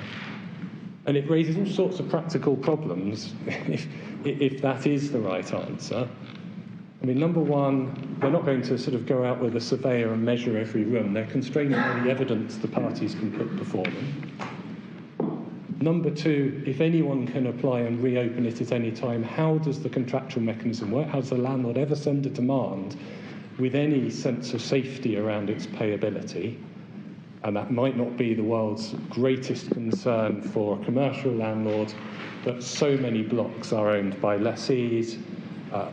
My Lord Briggs and Lord Sales will recall the right to manage regime and the real precarious nature they found right to themselves manage it, yes. All of those are people who are affected by this decision, anyone in a management role. Yeah, I mean, just if I may, pursuing Lord Reed's point, I mean, it's almost more than just changing the common law. It's depriving landlords of rights that they would otherwise have, going back to the point we were debating about what the underlying contractual rights are, because it would be removing from them a contractual right to decide, according to whatever the legal test was, and saying, you can't do that anymore, someone else has to do it. Yes, and indeed, I mean, although in practice it's like to be landlords, it's actually depriving tenants also of the right to specify who the decision maker is to be, or to agree it with the landlord. And it's putting them at the mercy of their fellow tenants, which is precisely what the appellants complain of in this appeal, quite understandably. I mean, it's the same sort of consideration that leads me to ask whether there needs to be a dispute. Because if the procedure of the tribunal is and always has been essentially adversarial, in which opposite arguments are weighed and in the balance, as it were, then if there's no dispute, it seems a little difficult to see how the tribunal can get its ordinary adversarial teeth round the problem. Yeah, that is our argument. Yeah. There isn't a process. That's why I was explaining, the difficulties of shoehorning questions like this into the jurisdiction. It doesn't work. That illustrates, if it doesn't work in the statutory scheme, that informs what 27A6 must have been intended to do. I rather thought that was the effect of, was it the Pond Heath case? I may have got Pond House, yeah. Pond House, that you have to at least have a plan. You may not have decided to implement that plan, but the landlord is there taking the initiative, at least saying, here's something I could do, or I maintain I could do. Yeah. Can I, yeah. in effect, and then recoup the cost from it. So the initiative, even on that way of proceeding, remains with the landlord. Yeah. You were taken to the Riviere case that's in the supplementary bundle, and that's another example of sort of how it doesn't work. It's in the supplementary bundle, starts page 73. I think it's if you look at paragraph 75 on page 99 of the supplementary bundle. 75, did you say? Paragraph 75. Yeah.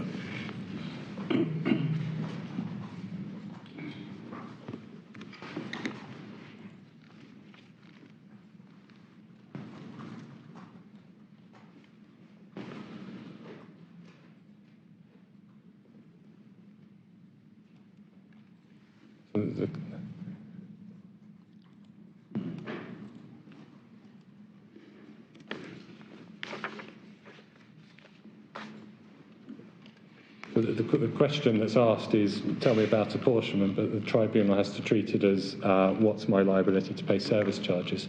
And whilst we're there, on that point of whether a dispute has to arise, it's quite interesting to look at what happens in paragraph 74, just above, because seemingly in this case, I think it's Judge Huskinson,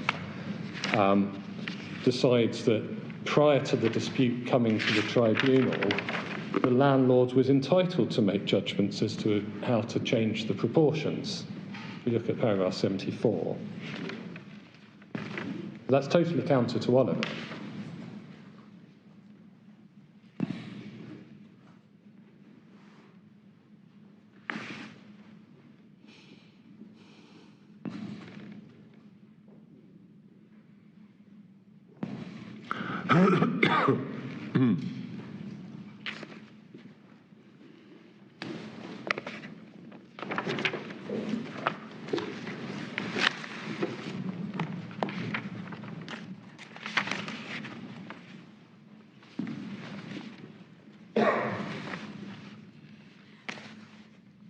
The question I pose is, well, I have no objection to paragraph 74, but how does that sit with the end of paragraph 78 over the page, where, having referred to Sheffield and Oliver and Windermere and so on and so forth, Judge Huskinson says, well, for 2015 it was for the FTT to decide upon what would be the fair and equitable basis of apportionment for the service charge year. So I think what Judge Huskinson's doing is saying, well, it's fine for the landlord to do it until there's a dispute. But that's not what Oliver and Windermere say. I'm not providing you with any answers here, but I'm giving an illustration of how that approach would look if you say you look at the effects based on whether the jurisdiction of the tribunal or the court has been engaged.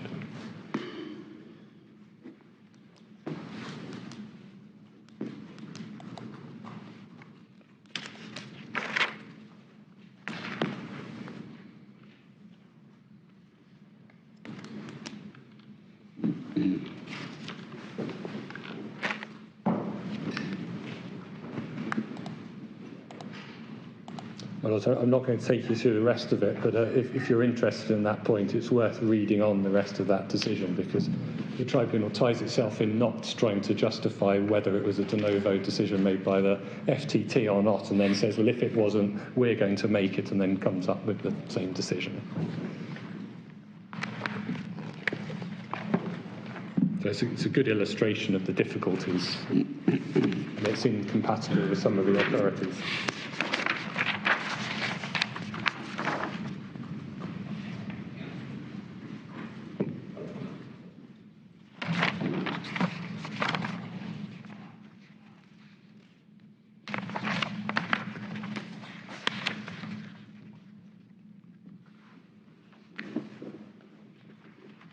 I think the way, if the answer is it depends on whether a dispute has arisen, that's because you're reading the words void only insofar as saying only to the effect. It's that paragraph 31 of our written case point that you're not getting a pencil out at all and rewriting the contract.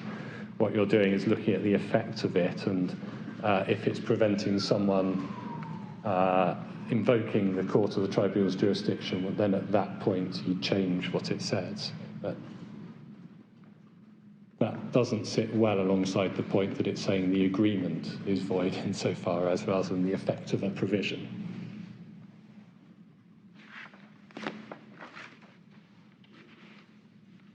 On the facts of this case, I don't think it makes any difference necessarily to the outcome for my client, but it's an important point.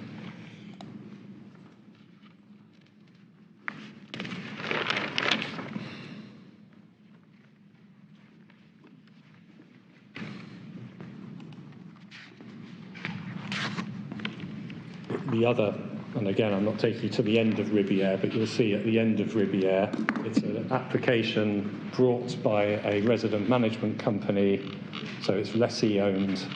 They end up being told you can't recover your costs of these proceedings via the service charge, so they've had to go to the tribunal to get a decision about reapportionment, told they got it wrong and they can't recover their costs without any seemingly commercial income to cover that loss. There's real practical difficulties with saying you've got to go to the tribunal to make a decision.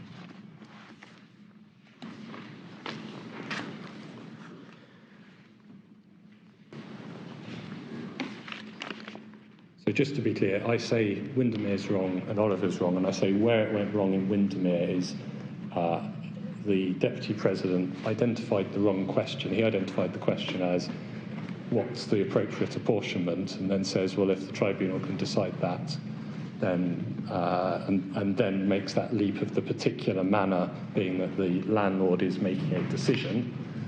I say he identified the manner incorrectly and he identified the question incorrectly, and that's why we end up where we are. And what should have happened in Windermere and should have happened in Oliver is just deleting the words final and binding.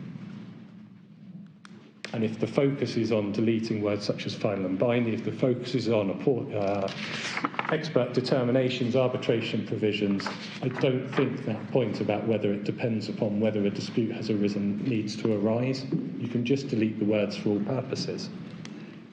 I think it's complicating things by saying the contract means one thing until a dispute arises and then it means something else.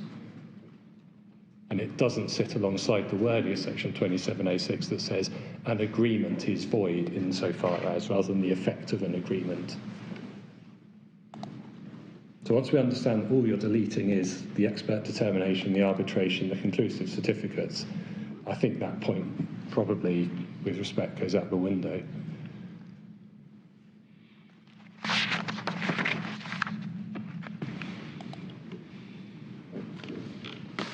The alternative, whilst we're thinking about what does the manner mean, is if the manner includes, well,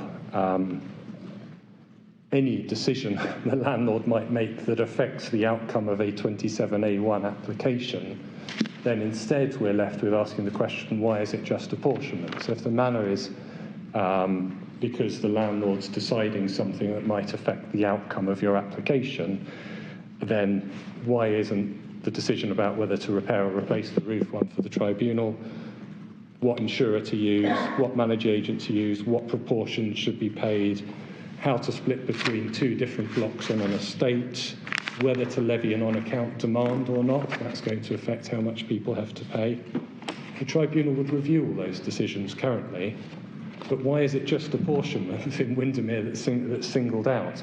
Because if that's a manner, why aren't all the other things that a landlord's deciding a manner?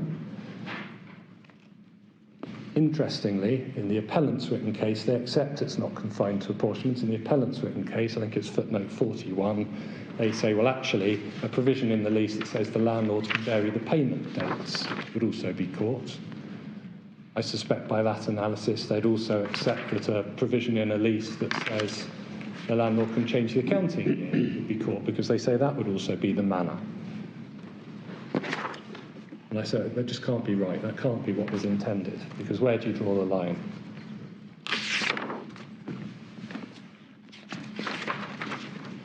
That footnote's on page 83 in the core bundle. The answer is, landlord makes management decisions. Management decisions aren't a manner of determining something that's within the questions that can be asked under the jurisdiction.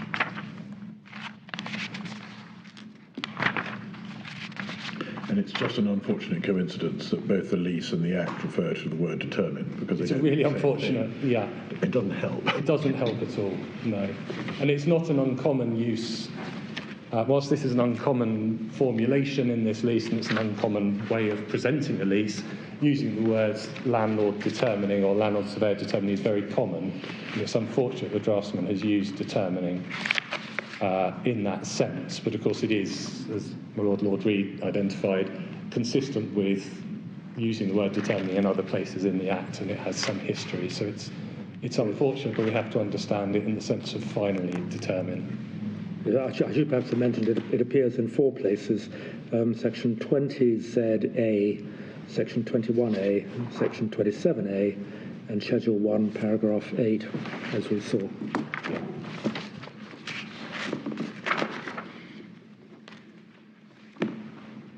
Now, there are some bits in this lease that will be caught. If we look at page 216,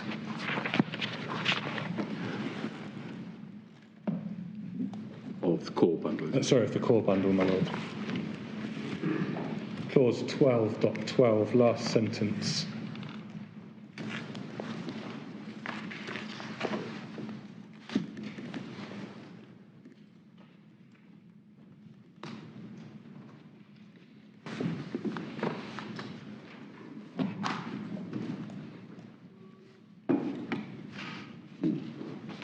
That's probably manner and evidence.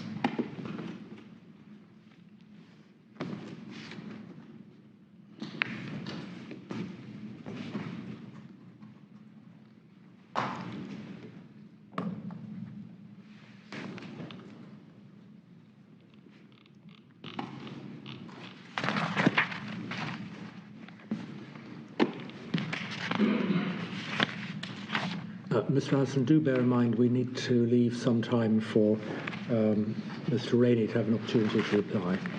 My Lord, yes, I'm very conscious of that, and I'm flicking through. I think we've covered an awful lot I'm just working out where I've got to, if I may.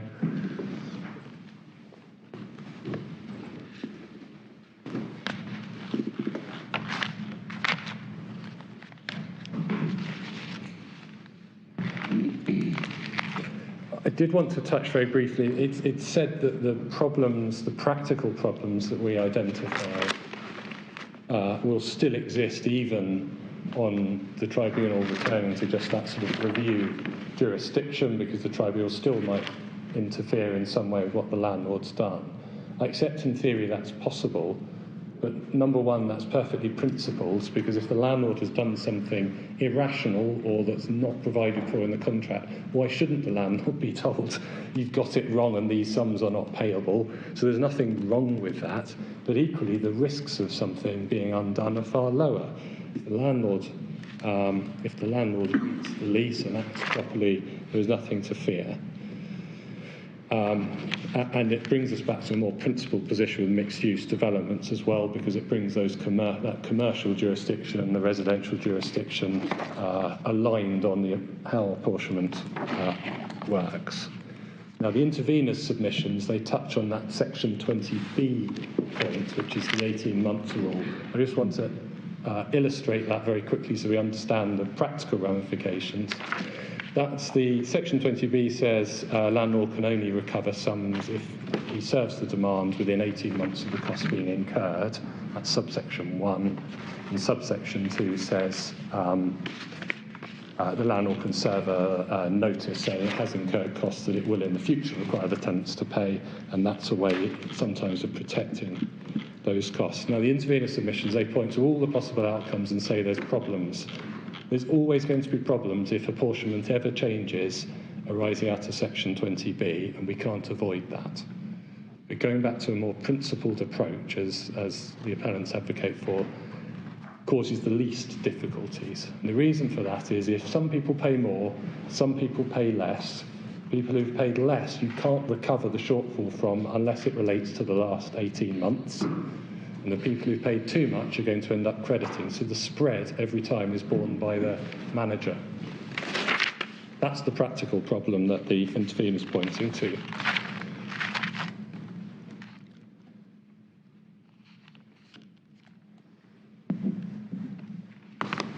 Well, if you accept this new point, if you accept the scope of Section 27A6 is more confined, as we say it is, that resolves to a great extent the problems that we identify at paragraph 100 in our written case. It retains the bargain struck between the parties as far as possible. And that's the clear thread that runs through all those severance cases, doing the least harm, and it's reducing the need for applications to the tribunals. That's for practical reasons, but it's right as a matter of principle, and it's right when you read the Act and properly construe the Act. We've got in our written case that it's a quote from Lord Justice Glidewell, the purpose of a lease is to provide the tenant with a home, not to provide work for lawyers. The outcome of Oliver and Windermere is to provide work for lawyers. And that's no good for any of the parties in this case. So I think the last thing I wanted to do is just let's see where that leaves us by reference to the appellant's case.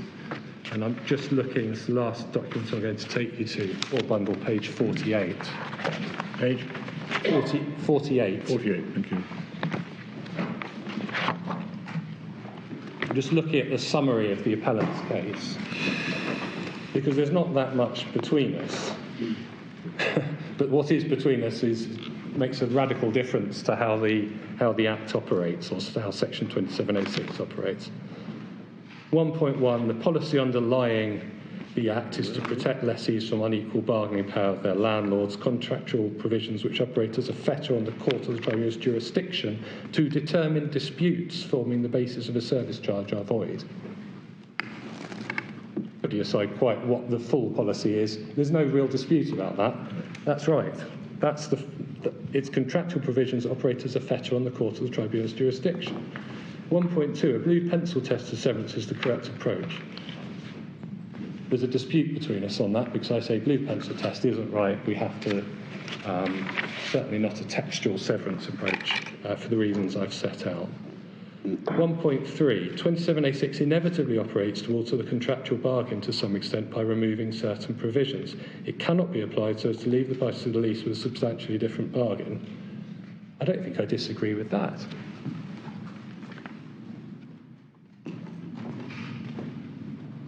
Unless you've got a lease that contains nothing that refers to final and binding provisions, expert decisions, so on and so forth, nearly all leases will be affected to some extent. But you can't apply 27A6 to leave the parties with a substantially different bargain. You're never going to do that by removing arbitration clauses. The bargain is we're going to provide you with a home, you're going to pay us a premium, we're going to look after it, and you're going to cover the costs.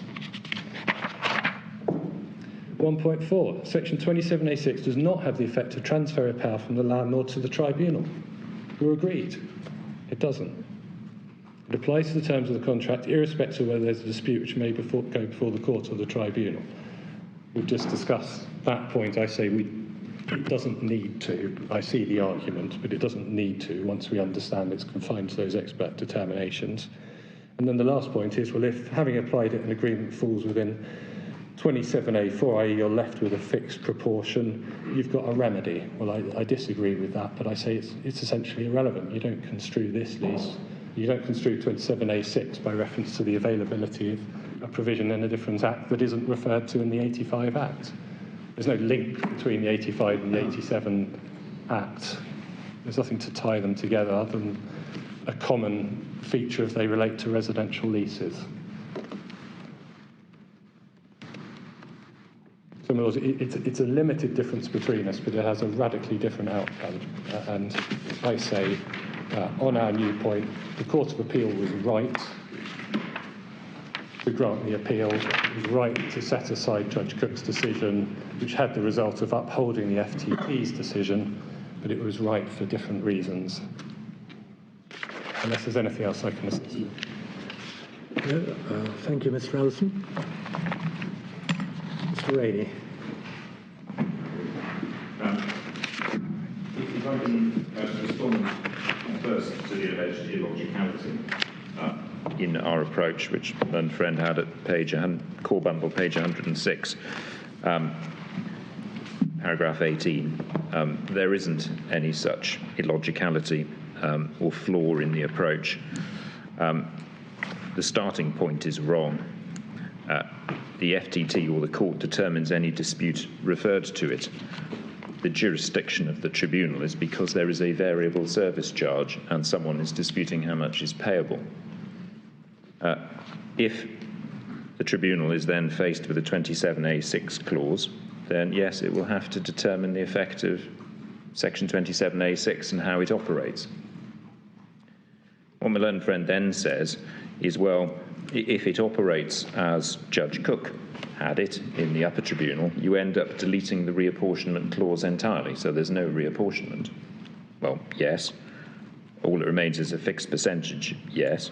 And he says, but despite the fact that Section 27A6 is engaged because the tribunal has jurisdiction, the tribunal no longer has jurisdiction because the service charge apportionment is now fixed. And that's just wrong. The point is, someone was disputing the amount. They've won their case because they've proved that because of Section 27A6, the landlord's varied apportionment is wrong and the original fixed apportionment in the lease applies. So the tribunal will therefore determine that the fixed apportionment is the answer. It's determining the amount payable in respect of a service charge. So this illogicality is with all due respect, nonsense. The next point I wanted to deal with is my learned friend said, where are we on the blue pencil test? Well, we are where I said we are in paragraphs 84 to 88 of the written case. Our primary position is that it is what my learned friend called the strict blue pencil test from Egon Zender. But we do also say that even if you apply a more relaxed version of the test with the substantive severability limb only, then we should still succeed. because of the fundamental alteration in the clause which is produced by the Court of Appeal's construction. So we say both things.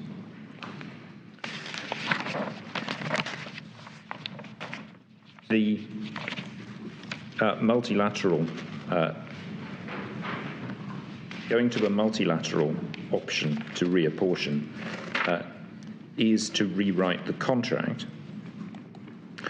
And the reason it's rewriting the contract is you have to put Section 27A1 and 3 out of your mind, because Section 27A6 could operate if there were no tribunal. It would operate equally if the case were in front of a court. The court would still be able to hear a challenge by any leaseholder. And for the same reason, when construing Section 27A6, I would respectfully disagree, if I may, with the comment made by my Lord, I think it was my Lord Kitchen, said that, well, the starting point has to be the tribunal jurisdiction under Section 27A1. No, with all due respect, that's not the right starting point at all, because 27A6 exists independently of the tribunal, and indeed its statutory antecedent existed before there ever was a tribunal. That the starting point is the contract. And indeed, the court's jurisdiction, as my learned friend, I think, accepted, is actually wider than the tribunal's jurisdiction.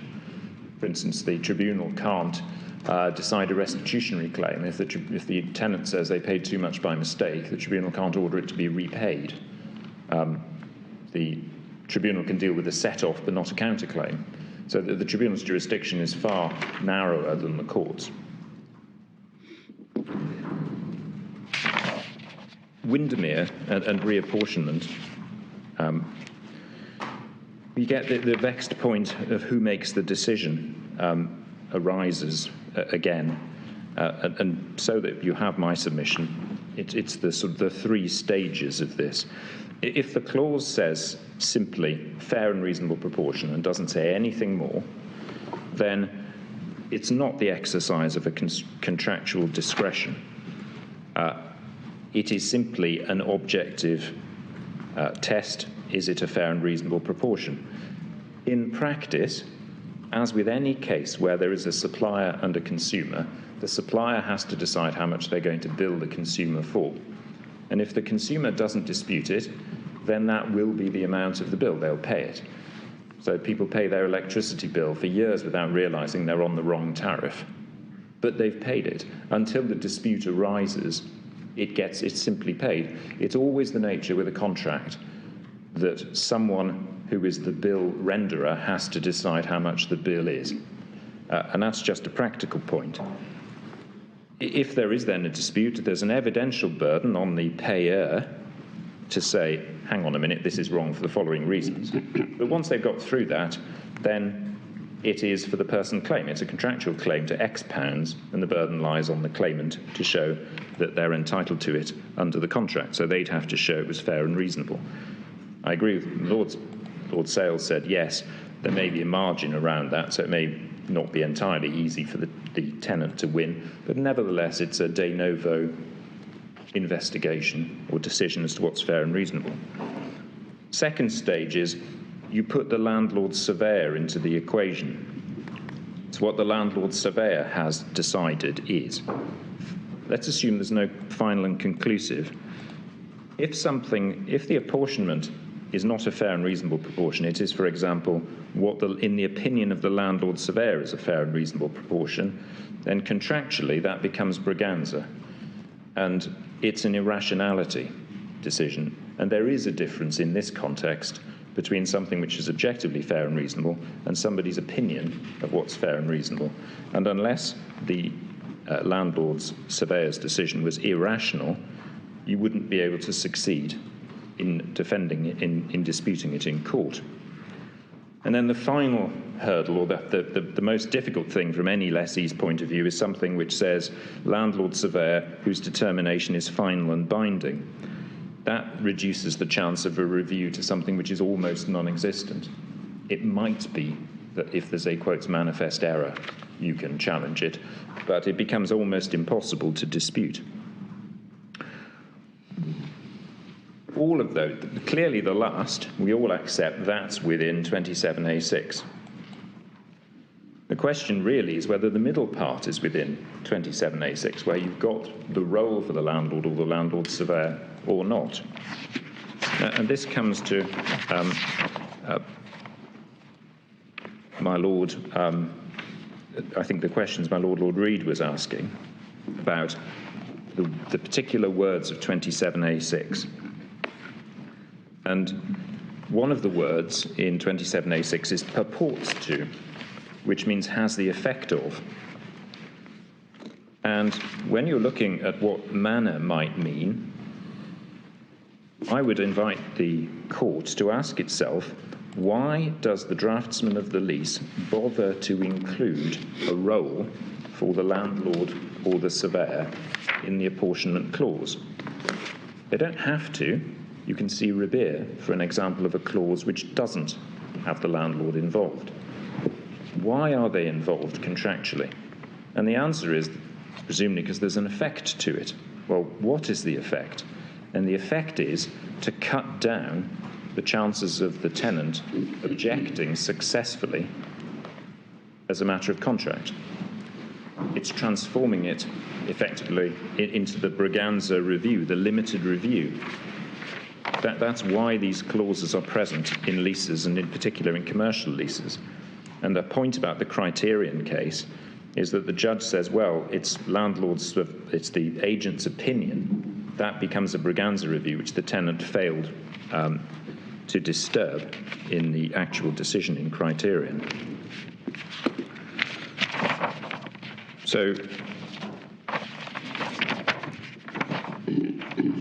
27A6 and the focus which the court has invited us both to put on the particular words. I didn't follow, I confess, a learned friend's point about asking the wrong question under section 27A3. I think what he was saying at is that you have to look at question as being at a very high level. Well, I respectfully disagree. Apportionment, for example, is part of a question of payability, and therefore it is part of a question under section 27A1 or 3. So I don't, with respect, see that his argument gets him anywhere at all on that. Looking at the words of 27A6, one of the questions is what does determination mean in 27A6? I would submit that it's quite wide. It's used in the loosest possible sense. It's clearly not limited to a judicial determination. We know that because one of the carve-outs is a post-dispute arbitration agreement. So clearly, determination includes an arbitral determination. And indeed, arbitrators are referred to in 27A4D. But equally, it doesn't exclude a judicial determination. It means a determination of any sort. So determination could be an arbitral determination, could be an expert determination, could be a landlord or landlord's agent certifying. It's anything. It includes a judicial determination. We know it includes a judicial determination because where else does a conclusive evidence clause take effect? So where it talks about providing for a determination on particular evidence, well, if there's a conclusive evidence clause in the lease, the landlord's already done that.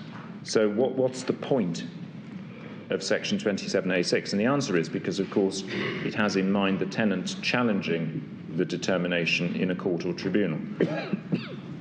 So determination means effectively lots of different potential things. What does manner mean? I would attempt to adopt what my Lord Reid suggested, with that it's a synonym for way or mode. On any view, it is a much looser word than forum. If the Act had intended in 27A6 to restrict itself to arbitrations or expert determinations, then it could and would have said so, but it didn't. 27A6 applies to a determination in a particular manner. So it includes a forum, but it also includes tying the tribunal's hands.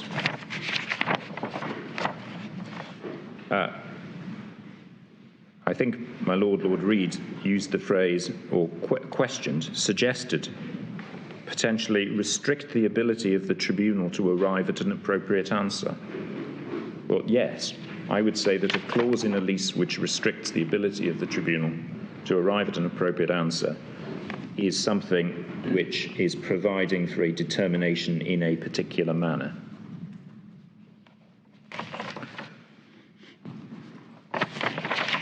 And that is particularly when considers the word purports to, because purports to means has the effect of, which can be indirect. I think that's fairly clear on the authorities. Something can purport to have an effect if it indirectly has an effect. So if you have a clause which says that such and such is as determined in the reasonable opinion or the opinion of the landlord surveyor, if that affects how the tribunal or court ultimately would review, perhaps by turning it from a de novo inquiry into a review jurisdiction, you are affecting the manner of the subsequent determination. Indirectly, I agree that you're having the effect of, and that's what purports to is getting at.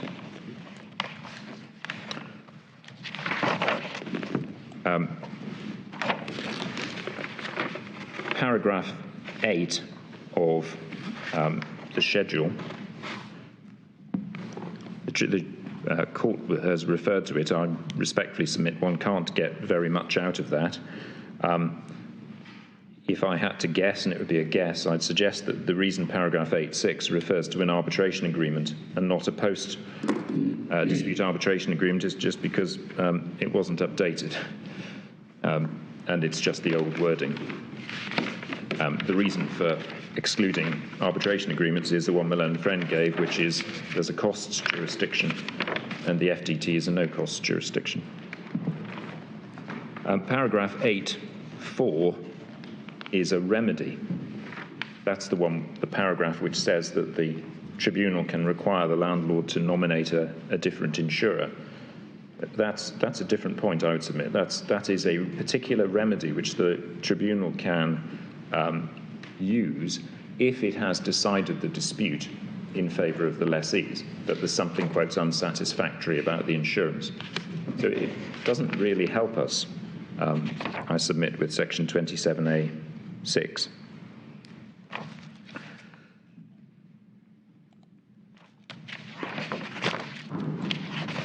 In the context of section 27A6, Malone Friend raised the question of what happens if you've effectively shorn the contract of the presence of the landlord or the landlord's surveyor, and so it's simply a fair and reasonable apportionment. Well, we come back to the point, you do not have to apply to the tribunal every year. It is implicit, and I would say it must be implicit in Oliver and Windermere and Gator, that the landlord as the service provider would carry on making the apportionment in practice. And obviously that has to happen. And I would respectfully suggest that there's nothing in those three decisions which suggests that shouldn't happen. But we're just back to my point about any common or garden contract for the supply of goods or services, particularly services, that the supplier decides how much they're going to bill you. They send you a bill. It may or may not be capable of dispute on substantial grounds. It could be that, to take a prosaic example, that there's a window cleaner who agrees to clean the windows of all the houses in the street. and then sends everybody a bill. And then the person who's got the big house on the corner, it turns out, is paying the same as everybody else. And then someone says, actually, window cleaner, you're not apportioning the bill correctly among us. Then, completely outside, that there's no particular contract terms, you would be able to dispute it and say, look, our agreement, impliedly I should be paying a rateable proportion of the windows. You could take that to a small claims court, in theory. Completely different. You don't need to have a landlord and tenant dispute to have an apportionment dispute, and you don't need to have the presence of the landlord or the landlord surveyor in a clause which requires apportionment.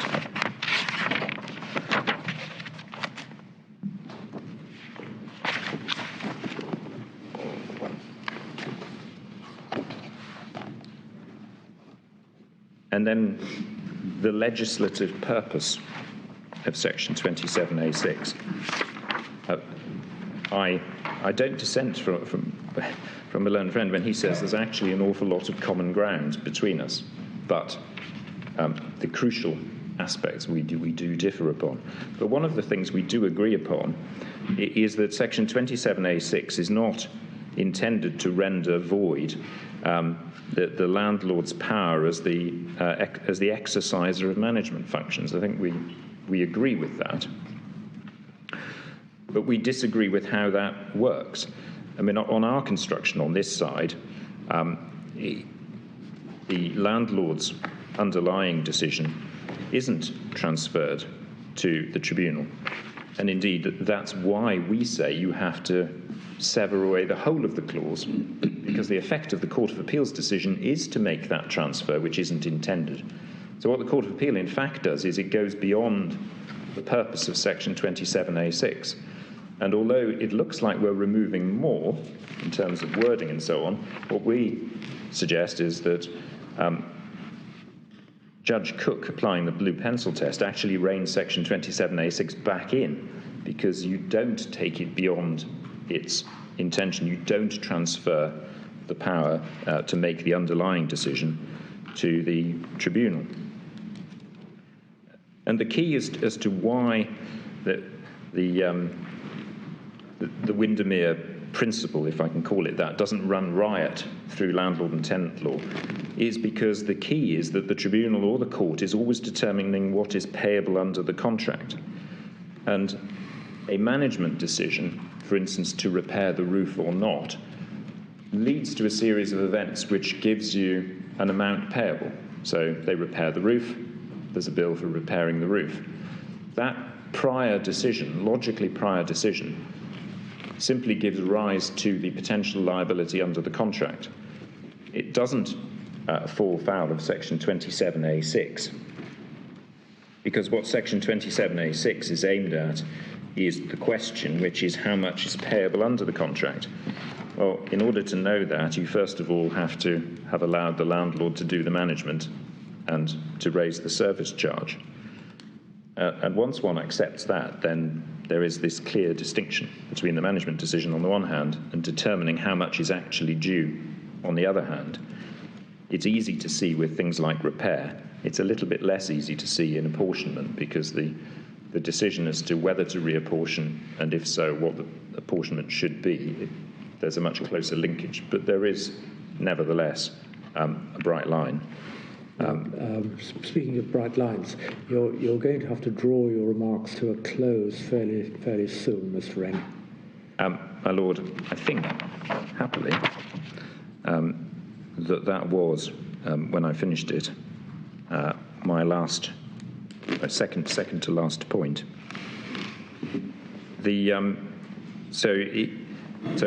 Yes, to finish the point, my Lord, it's if one recognises that the key is payability under the contract, and that's always what the question is about, then you don't run into the problem that my learned friend says arises out of Windermere. It doesn't. The horse does not bolt out of the stable and run riot and havoc through the farmhouse, at risk of mixing several metaphors rather badly. So that's that point. And then I think finally, it's a very, very small point, and nothing may tell on it, but this question, is a final and binding certificate within sub B or sub A? I would suggest that final and binding certificates are evidence and not manner, but it may not matter. The Lords, unless there's anything further with which I can assist. We're most grateful to all counsel and indeed those behind who have no doubt assisted. And I would repeat my gratitude for pro bono representation. It's really very important in a case like this.